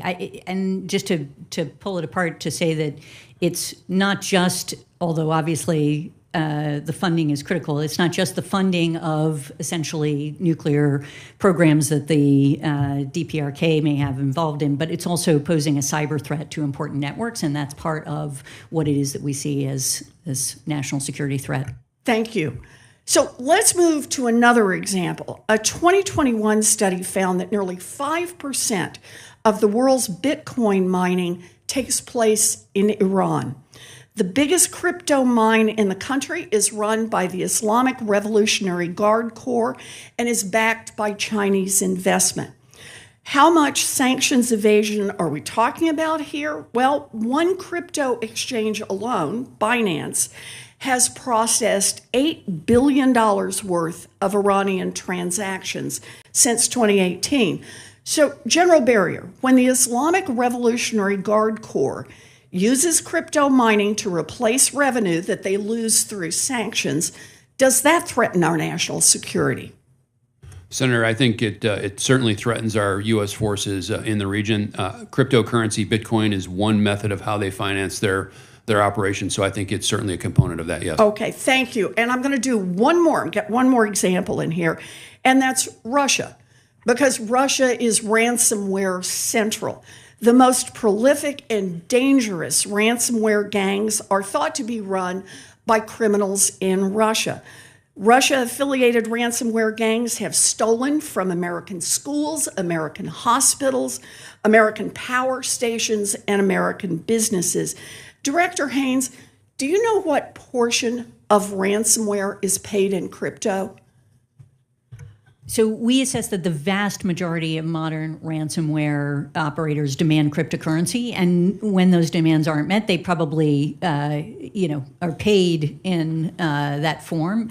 But part of the challenge for us in terms of identifying specifically how much is being used, is using cryptocurrency, is that we just all ransomware incidents or payments aren't reported or documented. Fair enough. We just fair don't enough. have that. But when the HSGAC committee, Homeland Security Committee, put out its report, it said basically it's 100%. Does that sound about right to you? This is a business model built on crypto, is it not? Yeah, I mean, the vast majority, I think over 90% is perfectly reasonable. Okay. Yeah. And then, General Barrier, does the fact that ransomware gangs in Russia and around the world are using crypto to demand ransoms from American hospitals and schools and power stations and businesses, does that threaten our national security? I believe it does, Senator, yes. Yeah, I appreciate this. I appreciate your answers. Just think about what we're talking about here. North Korean nuclear weapons, Iranian sanctions, Russian ransomware, drug trafficking, human trafficking. Some of the major threats to our national security are facilitated by crypto. And that is why Senator Roger Marshall and I will soon reintroduce our bill to crack down on illicit crypto activity. Our bill is not about SEC regulation or cracking down on crypto investor scams, although I think we need to do that. Our bill is about law enforcement and national security and keeping our country safe. Thank you, Mr. Chairman. Thank you, Senator Warren. Senator Scott, please. Thank you, Chairman. Thanks, both of you, for being here. She, in the last 12 months, has given a variety of speeches that he is preparing the Chinese population for war. How do you, what should we take from that? How do you, each of you, assess that? So as we listen to Xi Jinping and his style of communication, he has been on a long-term campaign to oversee China's rise. Now that he's in his third term, we see his rhetoric picking up. I believe that there are a number of dates out there that mean different things to different people. We've talked about 2025, 2027, 2035, and 2049. I think the bottom line is he's told his military to be ready for what we are not sure, when we are not sure. DI watches this very, very closely, and we evaluate closely every word that he says and where he goes in his speeches.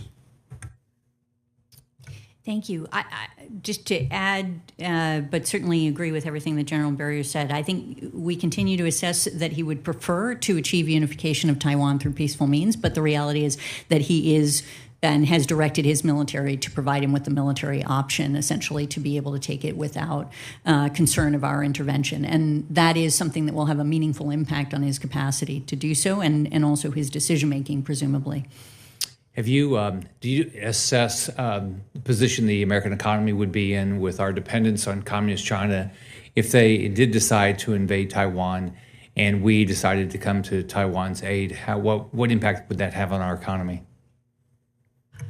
Yeah, it's not, obviously we can't provide precision because the scenario will matter when it happens. All of those kinds of things would be critical to actually providing an assessment. But it is without question, and there have been studies done by external think tanks and others on the impact, the economic impact that an invasion of Taiwan would have on the global financial economy. I will say that because TSMC, the manufacturer of semiconductor chips on Taiwan, if that is blocked, it will have an enormous global financial impact that I think runs somewhere between $600 billion to over $1 trillion on an annual basis for the first several years on the global financial economy is the general estimate.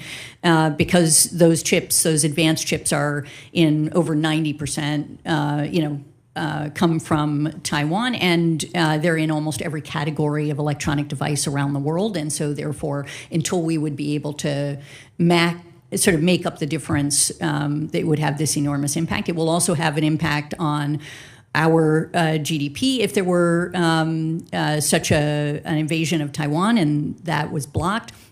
It would also have an impact if they stopped making chips on China's economy. And I think that's another aspect of this, and in fact, a more significant impact on their GDP if they were unable to get those. You would add anything? Just that I think watching the impact that the economic impact on Russia as they've invaded Ukraine with the sanctions. Not an exact comparison, maybe apples and oranges, but I think it gives us an idea of how to model this when it happens, or if it happens. What's your assessment of risk in Latin America?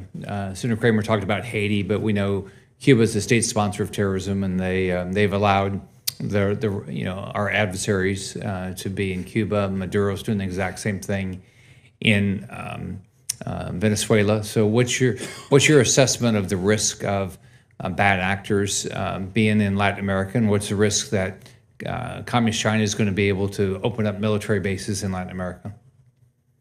For the time being, I would say the risk is moderate.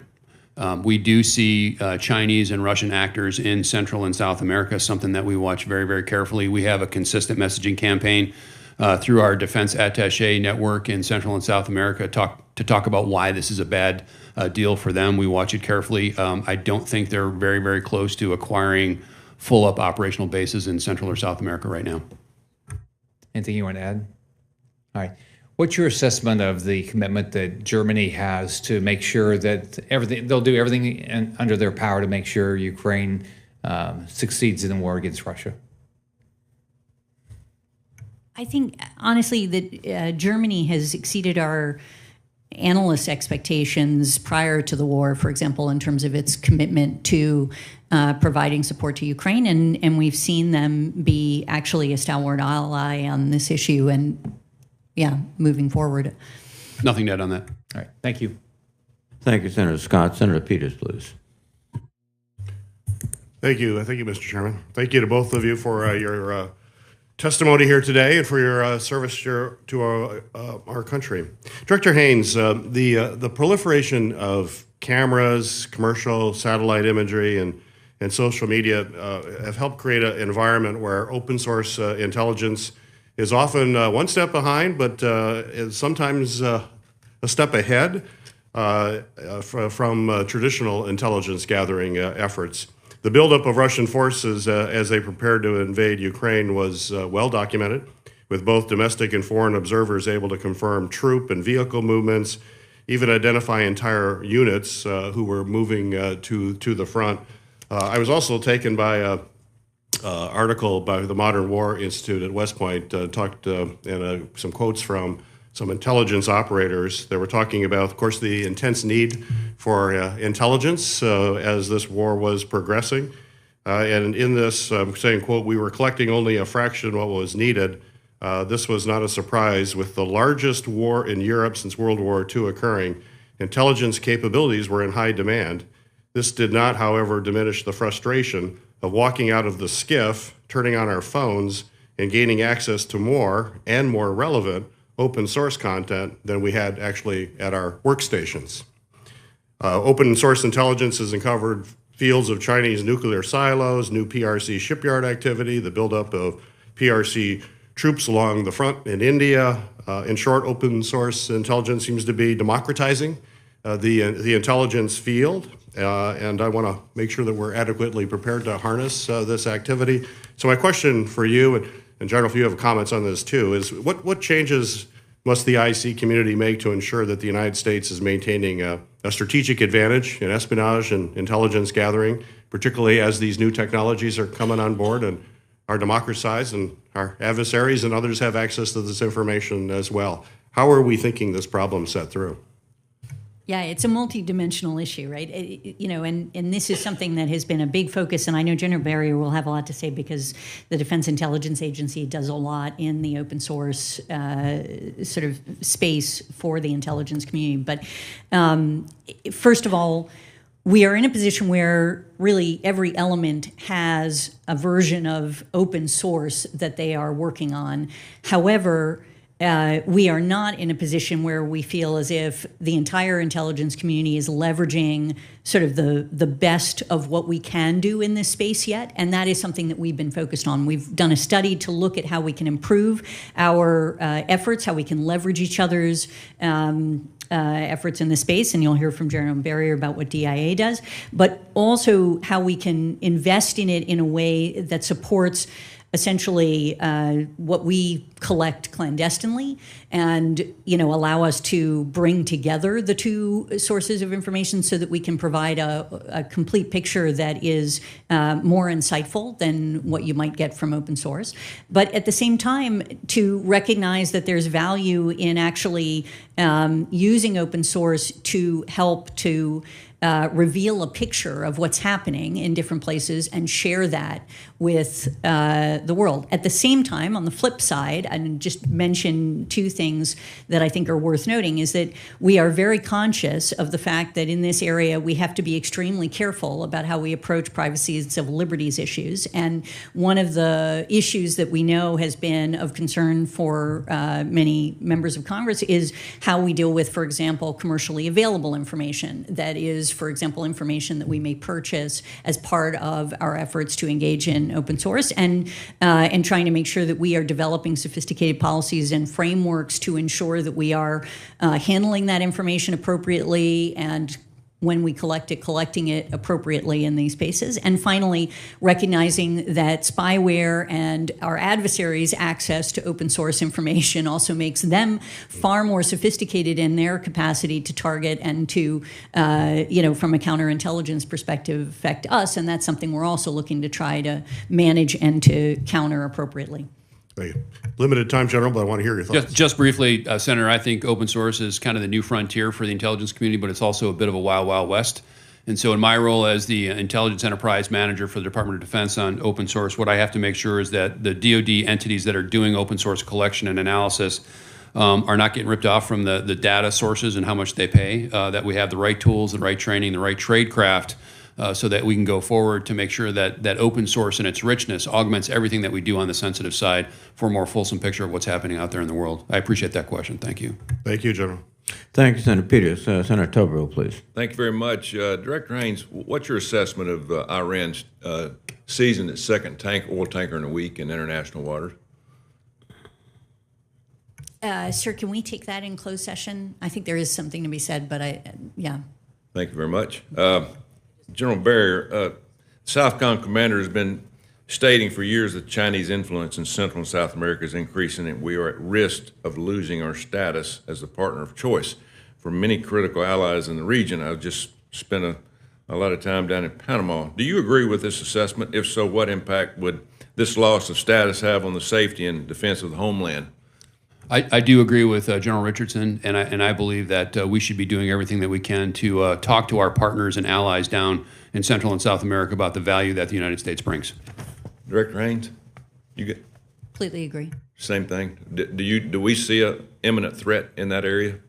Not an imminent military threat, but I think there is a reputational threat. There is a economic threat because they bring resources quickly. And I think we have to be insightful in thinking through how we beat that.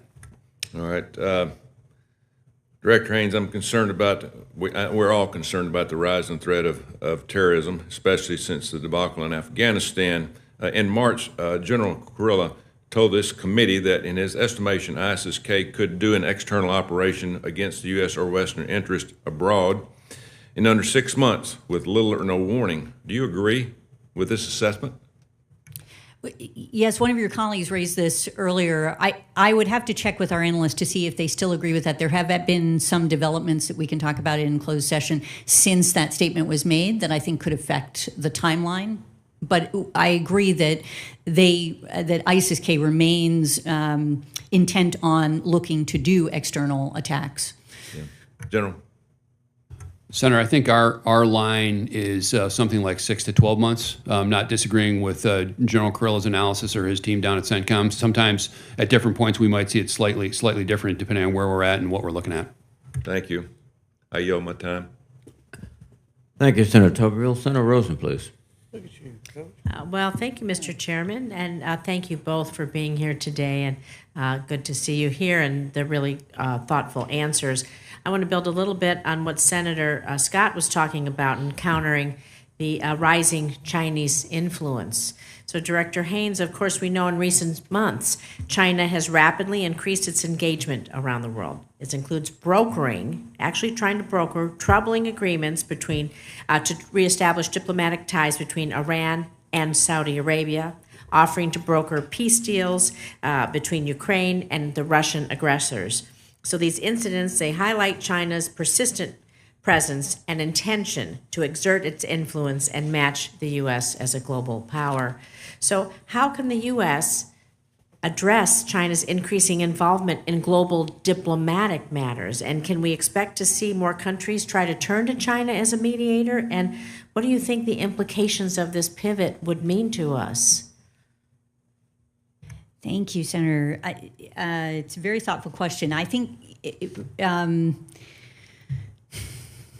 obviously, China is engaging in international fora in and of itself is not a challenge or a problem.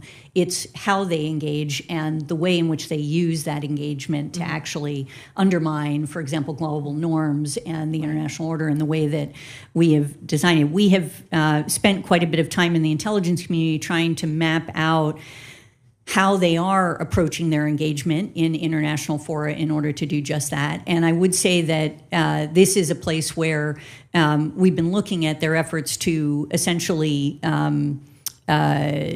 sort of garner influence and change the direction of international organizations so as to support their particular approach to global norms, which is more aligned with an authoritarian system. And you look at organizations such as the ITU or the International Telecommunications Union and other places where I think there have been concerns about China's influence and efforts in those spaces. And that's something I know the policy community is focused on trying to manage. I think another aspect of it is, as you rightly point out, their effort to try to create coalitions. I would have to say that in that area, we've seen them have mixed success. You know, there's sort of things like the 17+1 forum and other things like that they've tried to do where because they took quite a bullying approach to trying to get other countries to do what they wanted to do, it actually backfired to some extent on them and they weren't able to engage in as much influence as we thought. And there are yet other variations on the theme that I think are important to our work moving forward. Maybe General Barrier has more. Yeah.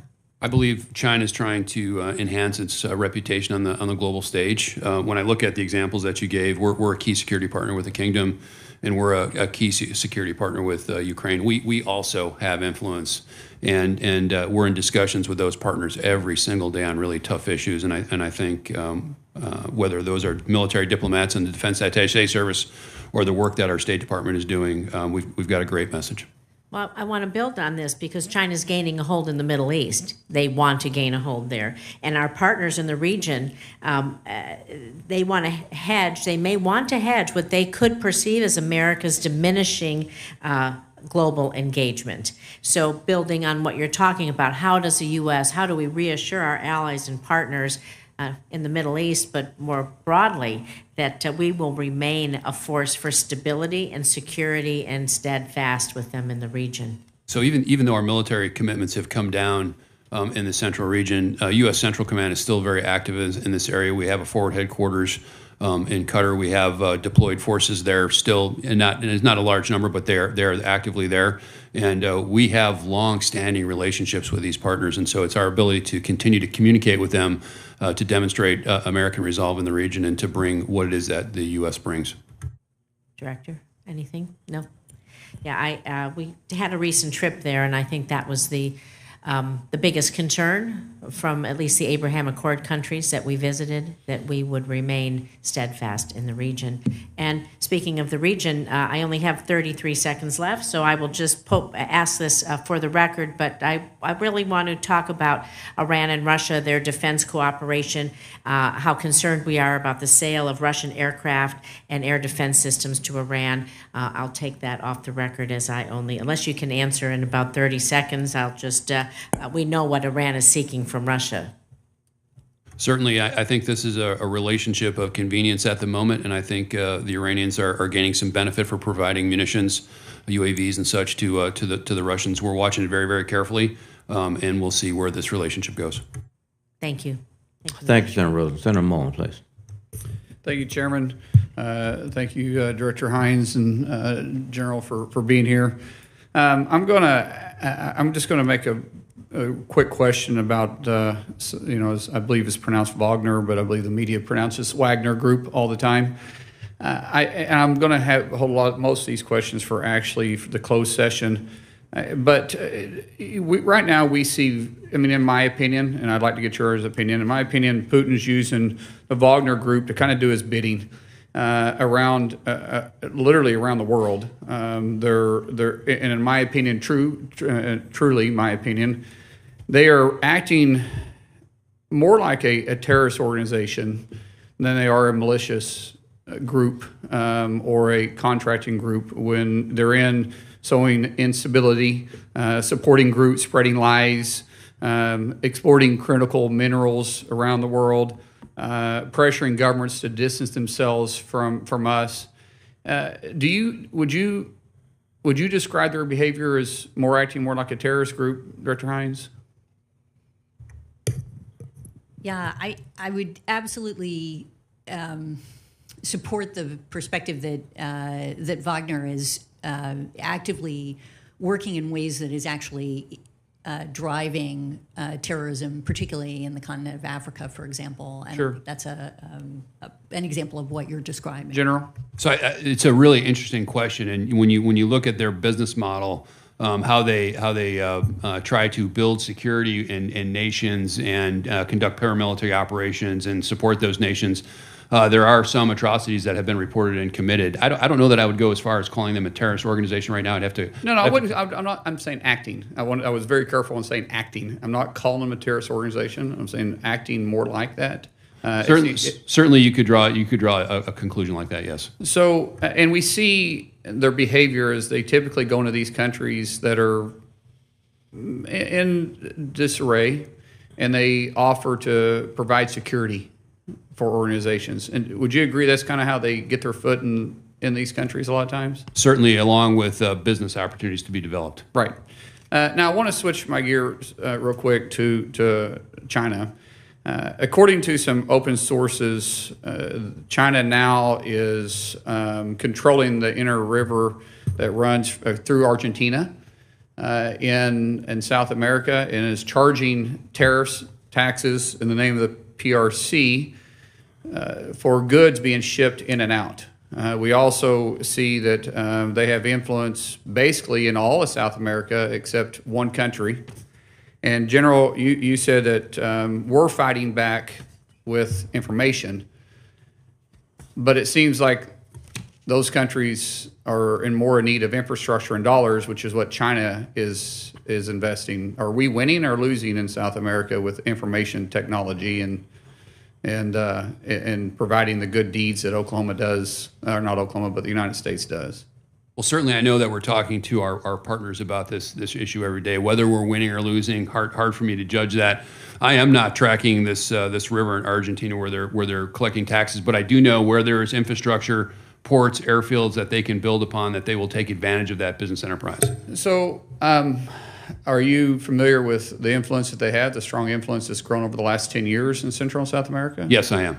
Are you familiar with the only country that they are currently don't have a foothold in South America? I find it, and I'm not, General, this isn't I got you question, because I honestly feel like you and I have been developing a friendship over the last couple of years. But I do find it somewhat concerning because that information is not hard to find, and it's not thing that requires being read in on. It's concerning to me when they have such a strong influence in Central America, which is growing, but in South America, we're losing. I would say we're not too far off from losing control of the Panama Canal too.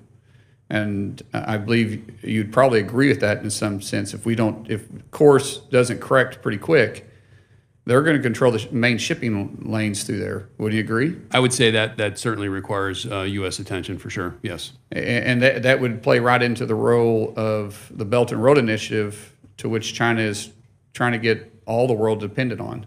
Yes. So is information enough, or should we be looking at this in a different strategy to correct course? Ranging into the policy sector there, certainly the more that we can bring, the better for sure. Well, we need that information. I think the American people need to know what threat is really knocking on our back door and why it is a threat. It's not just rhetoric. It's something that extreme concern. I would say China is trying to fulfill what Stalin said, trying to destroy America from within. And that's slowly choking us out. With that, I yield back. Thank you very much, Senator Mullen. Senator Budd, please. Thank you, Chairman and General Director. Thank you both for being here and for your service as well. I'd like to focus on the Indo-PACOM AOR for just a little bit. Director Haynes, in this year's annual threat assessment, it states expanded military postures by both India and China along their disputed border elevates the risk of armed confrontation between two nuclear powers. What do you assess as the risk of India and China's border dispute erupting into a conflict? It's not insignificant, and this is on the line of actual control between Correct. The Indian and the Chinese border. As you indicate, China has been building up its infrastructure along the border and continuing to increase their presence, and we've seen eruptions at different times, but we've obviously been working with India in order to try to ensure that we're supporting them in their efforts to manage this. Thank you. General, the buildup that the director just referred to along the line of actual control, what assistance, if any, is DIA providing to our Indian partners? We have, through U.S. Indo-PACOM Joint Intelligence Team there, have reached out to our Indian partners. We have a relationship with them, and we're attempting to support their needs. Thank you. Director, just last week, the Chinese accosted a Philippine Coast Guard ship, as many of us are aware of. It appears that these are becoming more and more frequent. So are these negligent or intentional encounters? And what's the IC's assessment of the purpose of China doing this?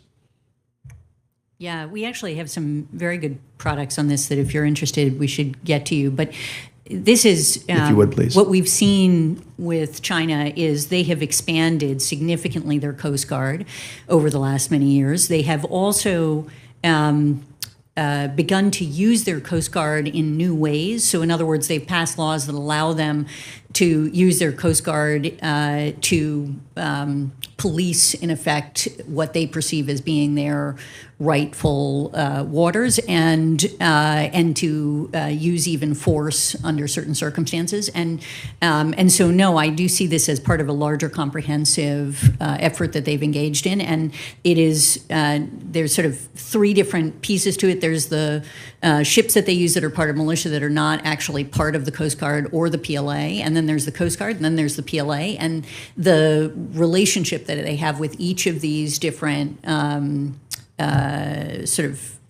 forces is related and sometimes intersects. Thank you. And a question for both of you, if you would, and Director, we'll start with you. What's your assessment of the Chinese military's ability to conduct a cross-strait amphibious assault of Taiwan? And, they now effectively practiced a blockade, but are they ready for a major amphibious landing? Director first. Senator, we can. Well, Director first, and then if you're referring us to the closed session, if there's anything you can share in this setting, please do. Yeah, I would honestly defer to General Barrier on their capacity, and probably would do it in a closed session. Understood. Director, any comments on that? I would just say a very, very complicated military operation. We've observed exercises where they review the points on an operation like this, and we can provide more detail in a closed session. Thank you. And one final question for you, General. So DIA's China Military Power Report came out in 2019, so it's 4 years old now. If a new version was published today, what would the top line changes be? How has the military balance of power changed in Asia over the last 4 years? I think we'd probably start describing the advances that they've made in every domain of their military capability in the short 4 years. They've really advanced some of those capabilities. We talk about space, we talk about their new expanded nuclear capacity, and we'd probably also talk about their expanded reach throughout the Indo-Pacific and some of those things that we were talking about before with like the maritime fishing police and the Coast Guard and those actions. Thank you both again for your time and for your service, Chairman. Thank you, Senator Budd. Senator Schmidt, please. Thank you, Mr. Chairman. Director Haynes, I want to ask you, CBP has reported that thousands of Chinese nationals have come across the southern border, an increase of about 800%, I think is the most recent estimate. I guess the question for you is, what are some of the factors causing this? Thank you, Senator. I don't have a full answer to that. Why don't I get you that in writing in response? Okay, I'm not trying to trip you up here, but my hope would be that the intelligence community has some idea why we're seeing this increase. Yes, we have done some analysis on this. I've taken a look at it. They went back to look at more questions, and I'd rather give you a full answer. Okay, that's fair. On that. And so I guess I'll ask you, and if it's the same answer, I understand. But do you expect, or are you anticipating an increase in the number of Chinese nationals seeking to cross the southern border? Yeah, I'd rather give you the full. What I've seen is that it went up, and then it seems to have gone down a little bit, is my recollection, and so unclear what the trajectory is, and I think we should give you something. Okay. My concern, obviously, with Title 42 expiring, has accounted for about 50% of all the expulsions, I think. It's very concerning if this is an intentional effort by the CCP to send assets across our southern border. I think the American people deserve to know what's happening, and I don't think we do. This is a very concerning development, and it's ongoing, and we've seen it increase. And my concern is, again, giving one of the tools that's been useful in sending people back is going away, and we need to be prepared for that. I guess switching gears, and this could be for either one of you, but I'll start with you, Director Haynes. During the disastrous withdrawal from Afghanistan, billions of dollars worth of valuable equipment were lost, or left behind, I should say, in addition, of course, to the brave servicemen who lost their lives. But just to put that in perspective, there was $48 million worth of ammunition, 80 aircraft, 23,000 Humvees, 250,000 automatic rifles, 95 drones, 42,000 pieces of sensitive military equipment, including night vision goggles. How have the Taliban utilized this? What do we know? Have they been selling this to adversaries? Where is all this equipment, and how is it being used? Largely, our understanding is that the Taliban have organized their security forces, that they have fallen in on this equipment. I haven't seen a lot of reporting that would indicate that they are selling it.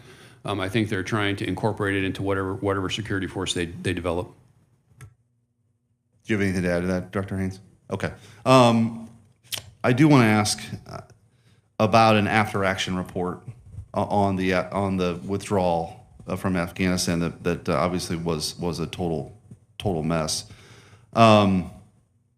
What are your plans to provide an unclassified after-action report here? I think there are only some senators who've even been able to see it, but I think that given the nature of this, and there's been some public reporting that about what is out there that seems to just sort of blame the previous administration. I mean, I think this was one of the more disturbing failures in at least modern history.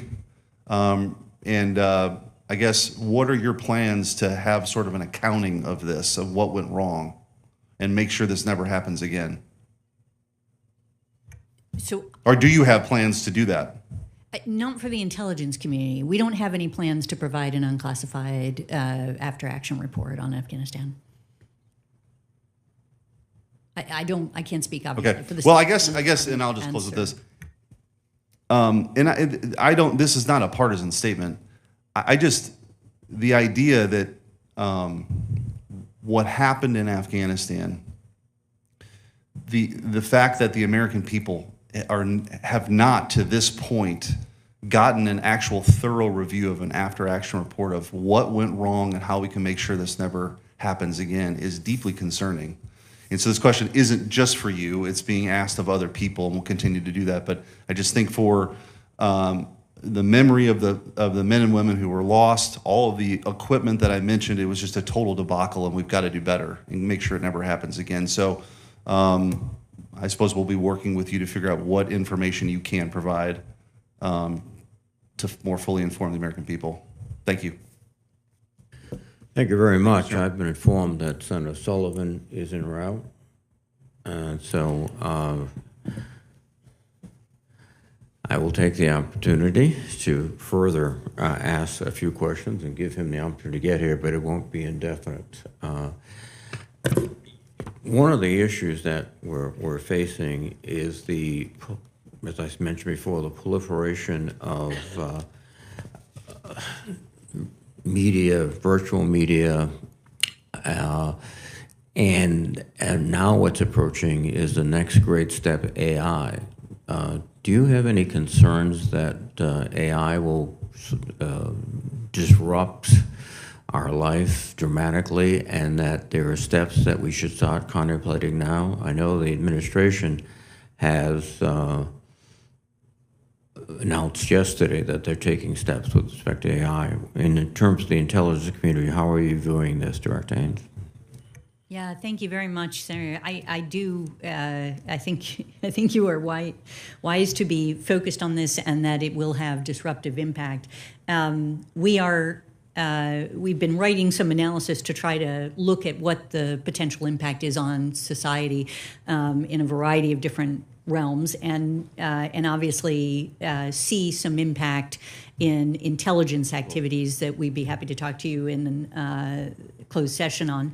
But what we also recognize is that we do not yet have our hands around what the potential is, and what we've been doing in the intelligence community. There have been many elements have themselves put together task forces, experts who are looking at these issues, who are trying to understand in particular the impact of generative AI, as you've noted it, and we have been trying to facilitate groups of experts in the IC to essentially connect with those in the private sector who are on the cutting edge of some of these developments, so that we can make sure that we understand what they see as potential uses and developments in this area as well. Thank you very much. Just a quick question.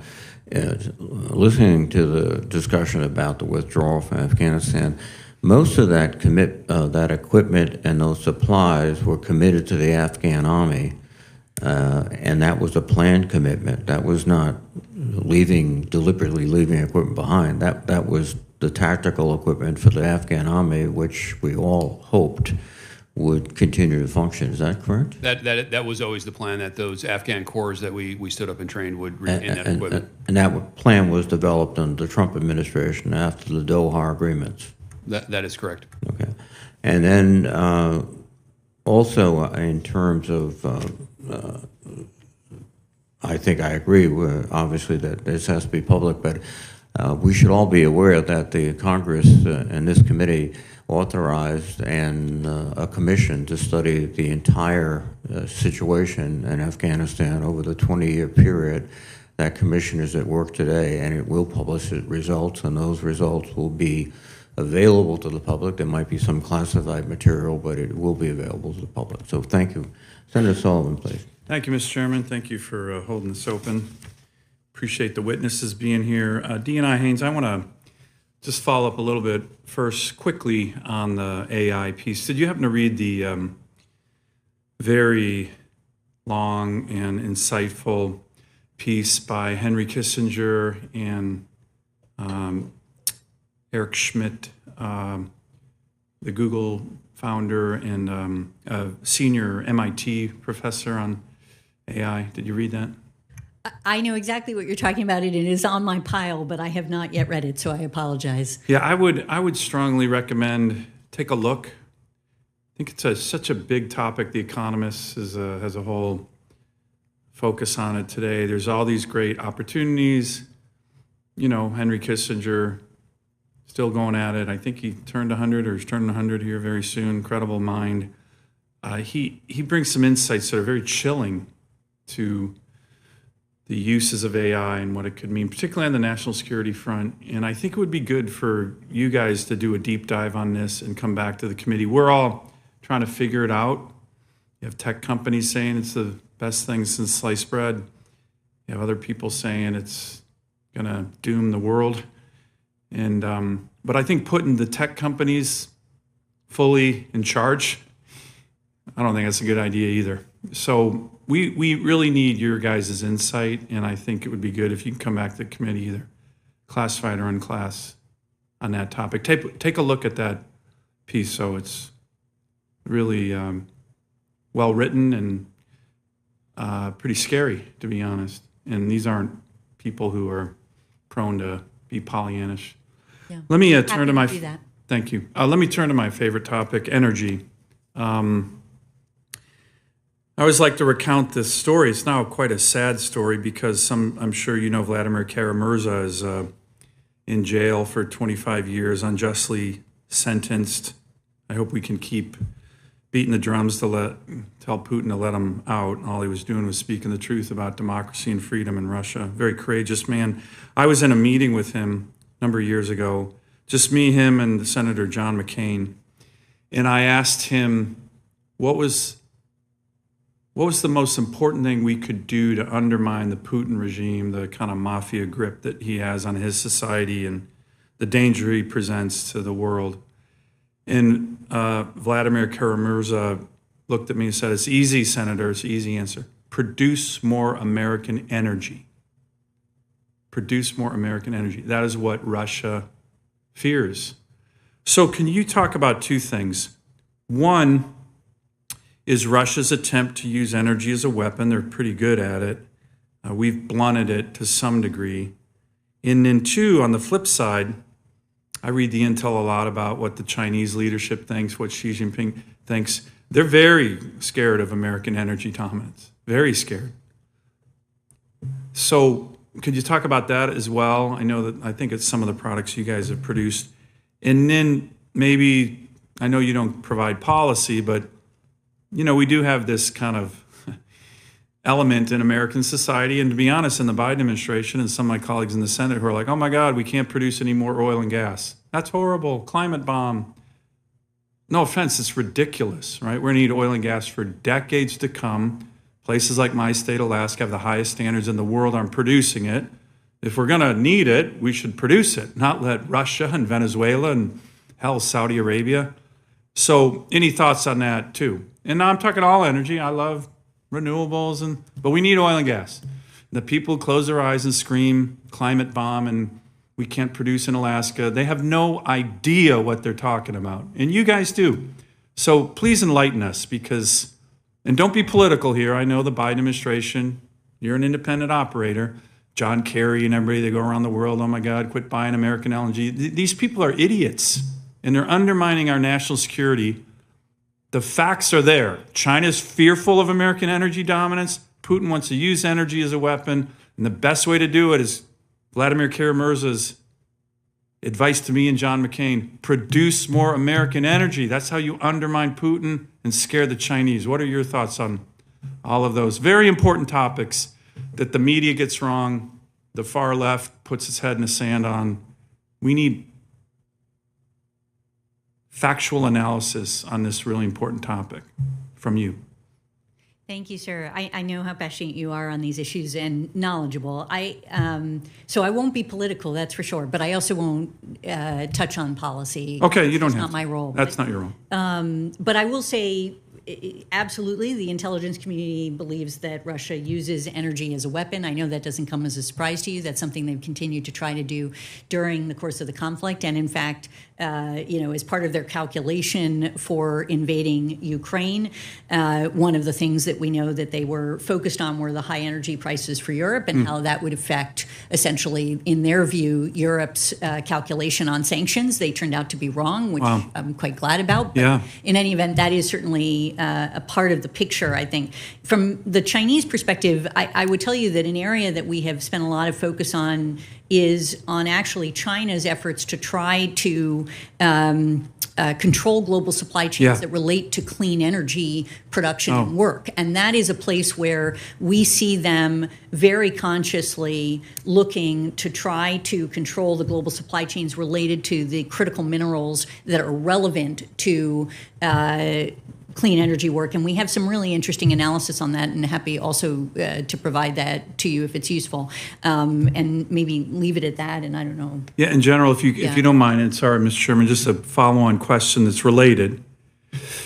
We did ask in the NDAA last year our military to look at options, in the event of a conflict with China, to choke off oil and gas supplies to them. Our Navy could do that. And if you have any thoughts on that, or maybe we should talk about it in a classified setting. I do have thoughts, Senator. To start on Russia weaponizing energy, I think they've used it as a carrot and stick, right? And so they've really made it painful for our European partners early in the war, and then they offered it to other partners, nefarious partners for nefarious reasons, to acquire more military hardware. So your comment about weaponization, I think, is really, really accurate. I don't disagree with you that China fears us about our potential for energy production's increase. I think they fear a lot of our economic power all the time. To the point in the NDAA, I think those really are in the purview of the Indo-PACOM team and their planning efforts as that proceeds, and then we can talk more in the closed session. Good. Thank you, Thank you, Senator Mr. Sullivan. We have a vote going on for the benefit of my colleagues. I would suggest that we reconvene in SVC 217 at 12:15, giving an opportunity to reorganize a bit. And I will, at this point, adjourn the open session and we'll reconvene at 12:15. Thank you very much. Thank you, sir.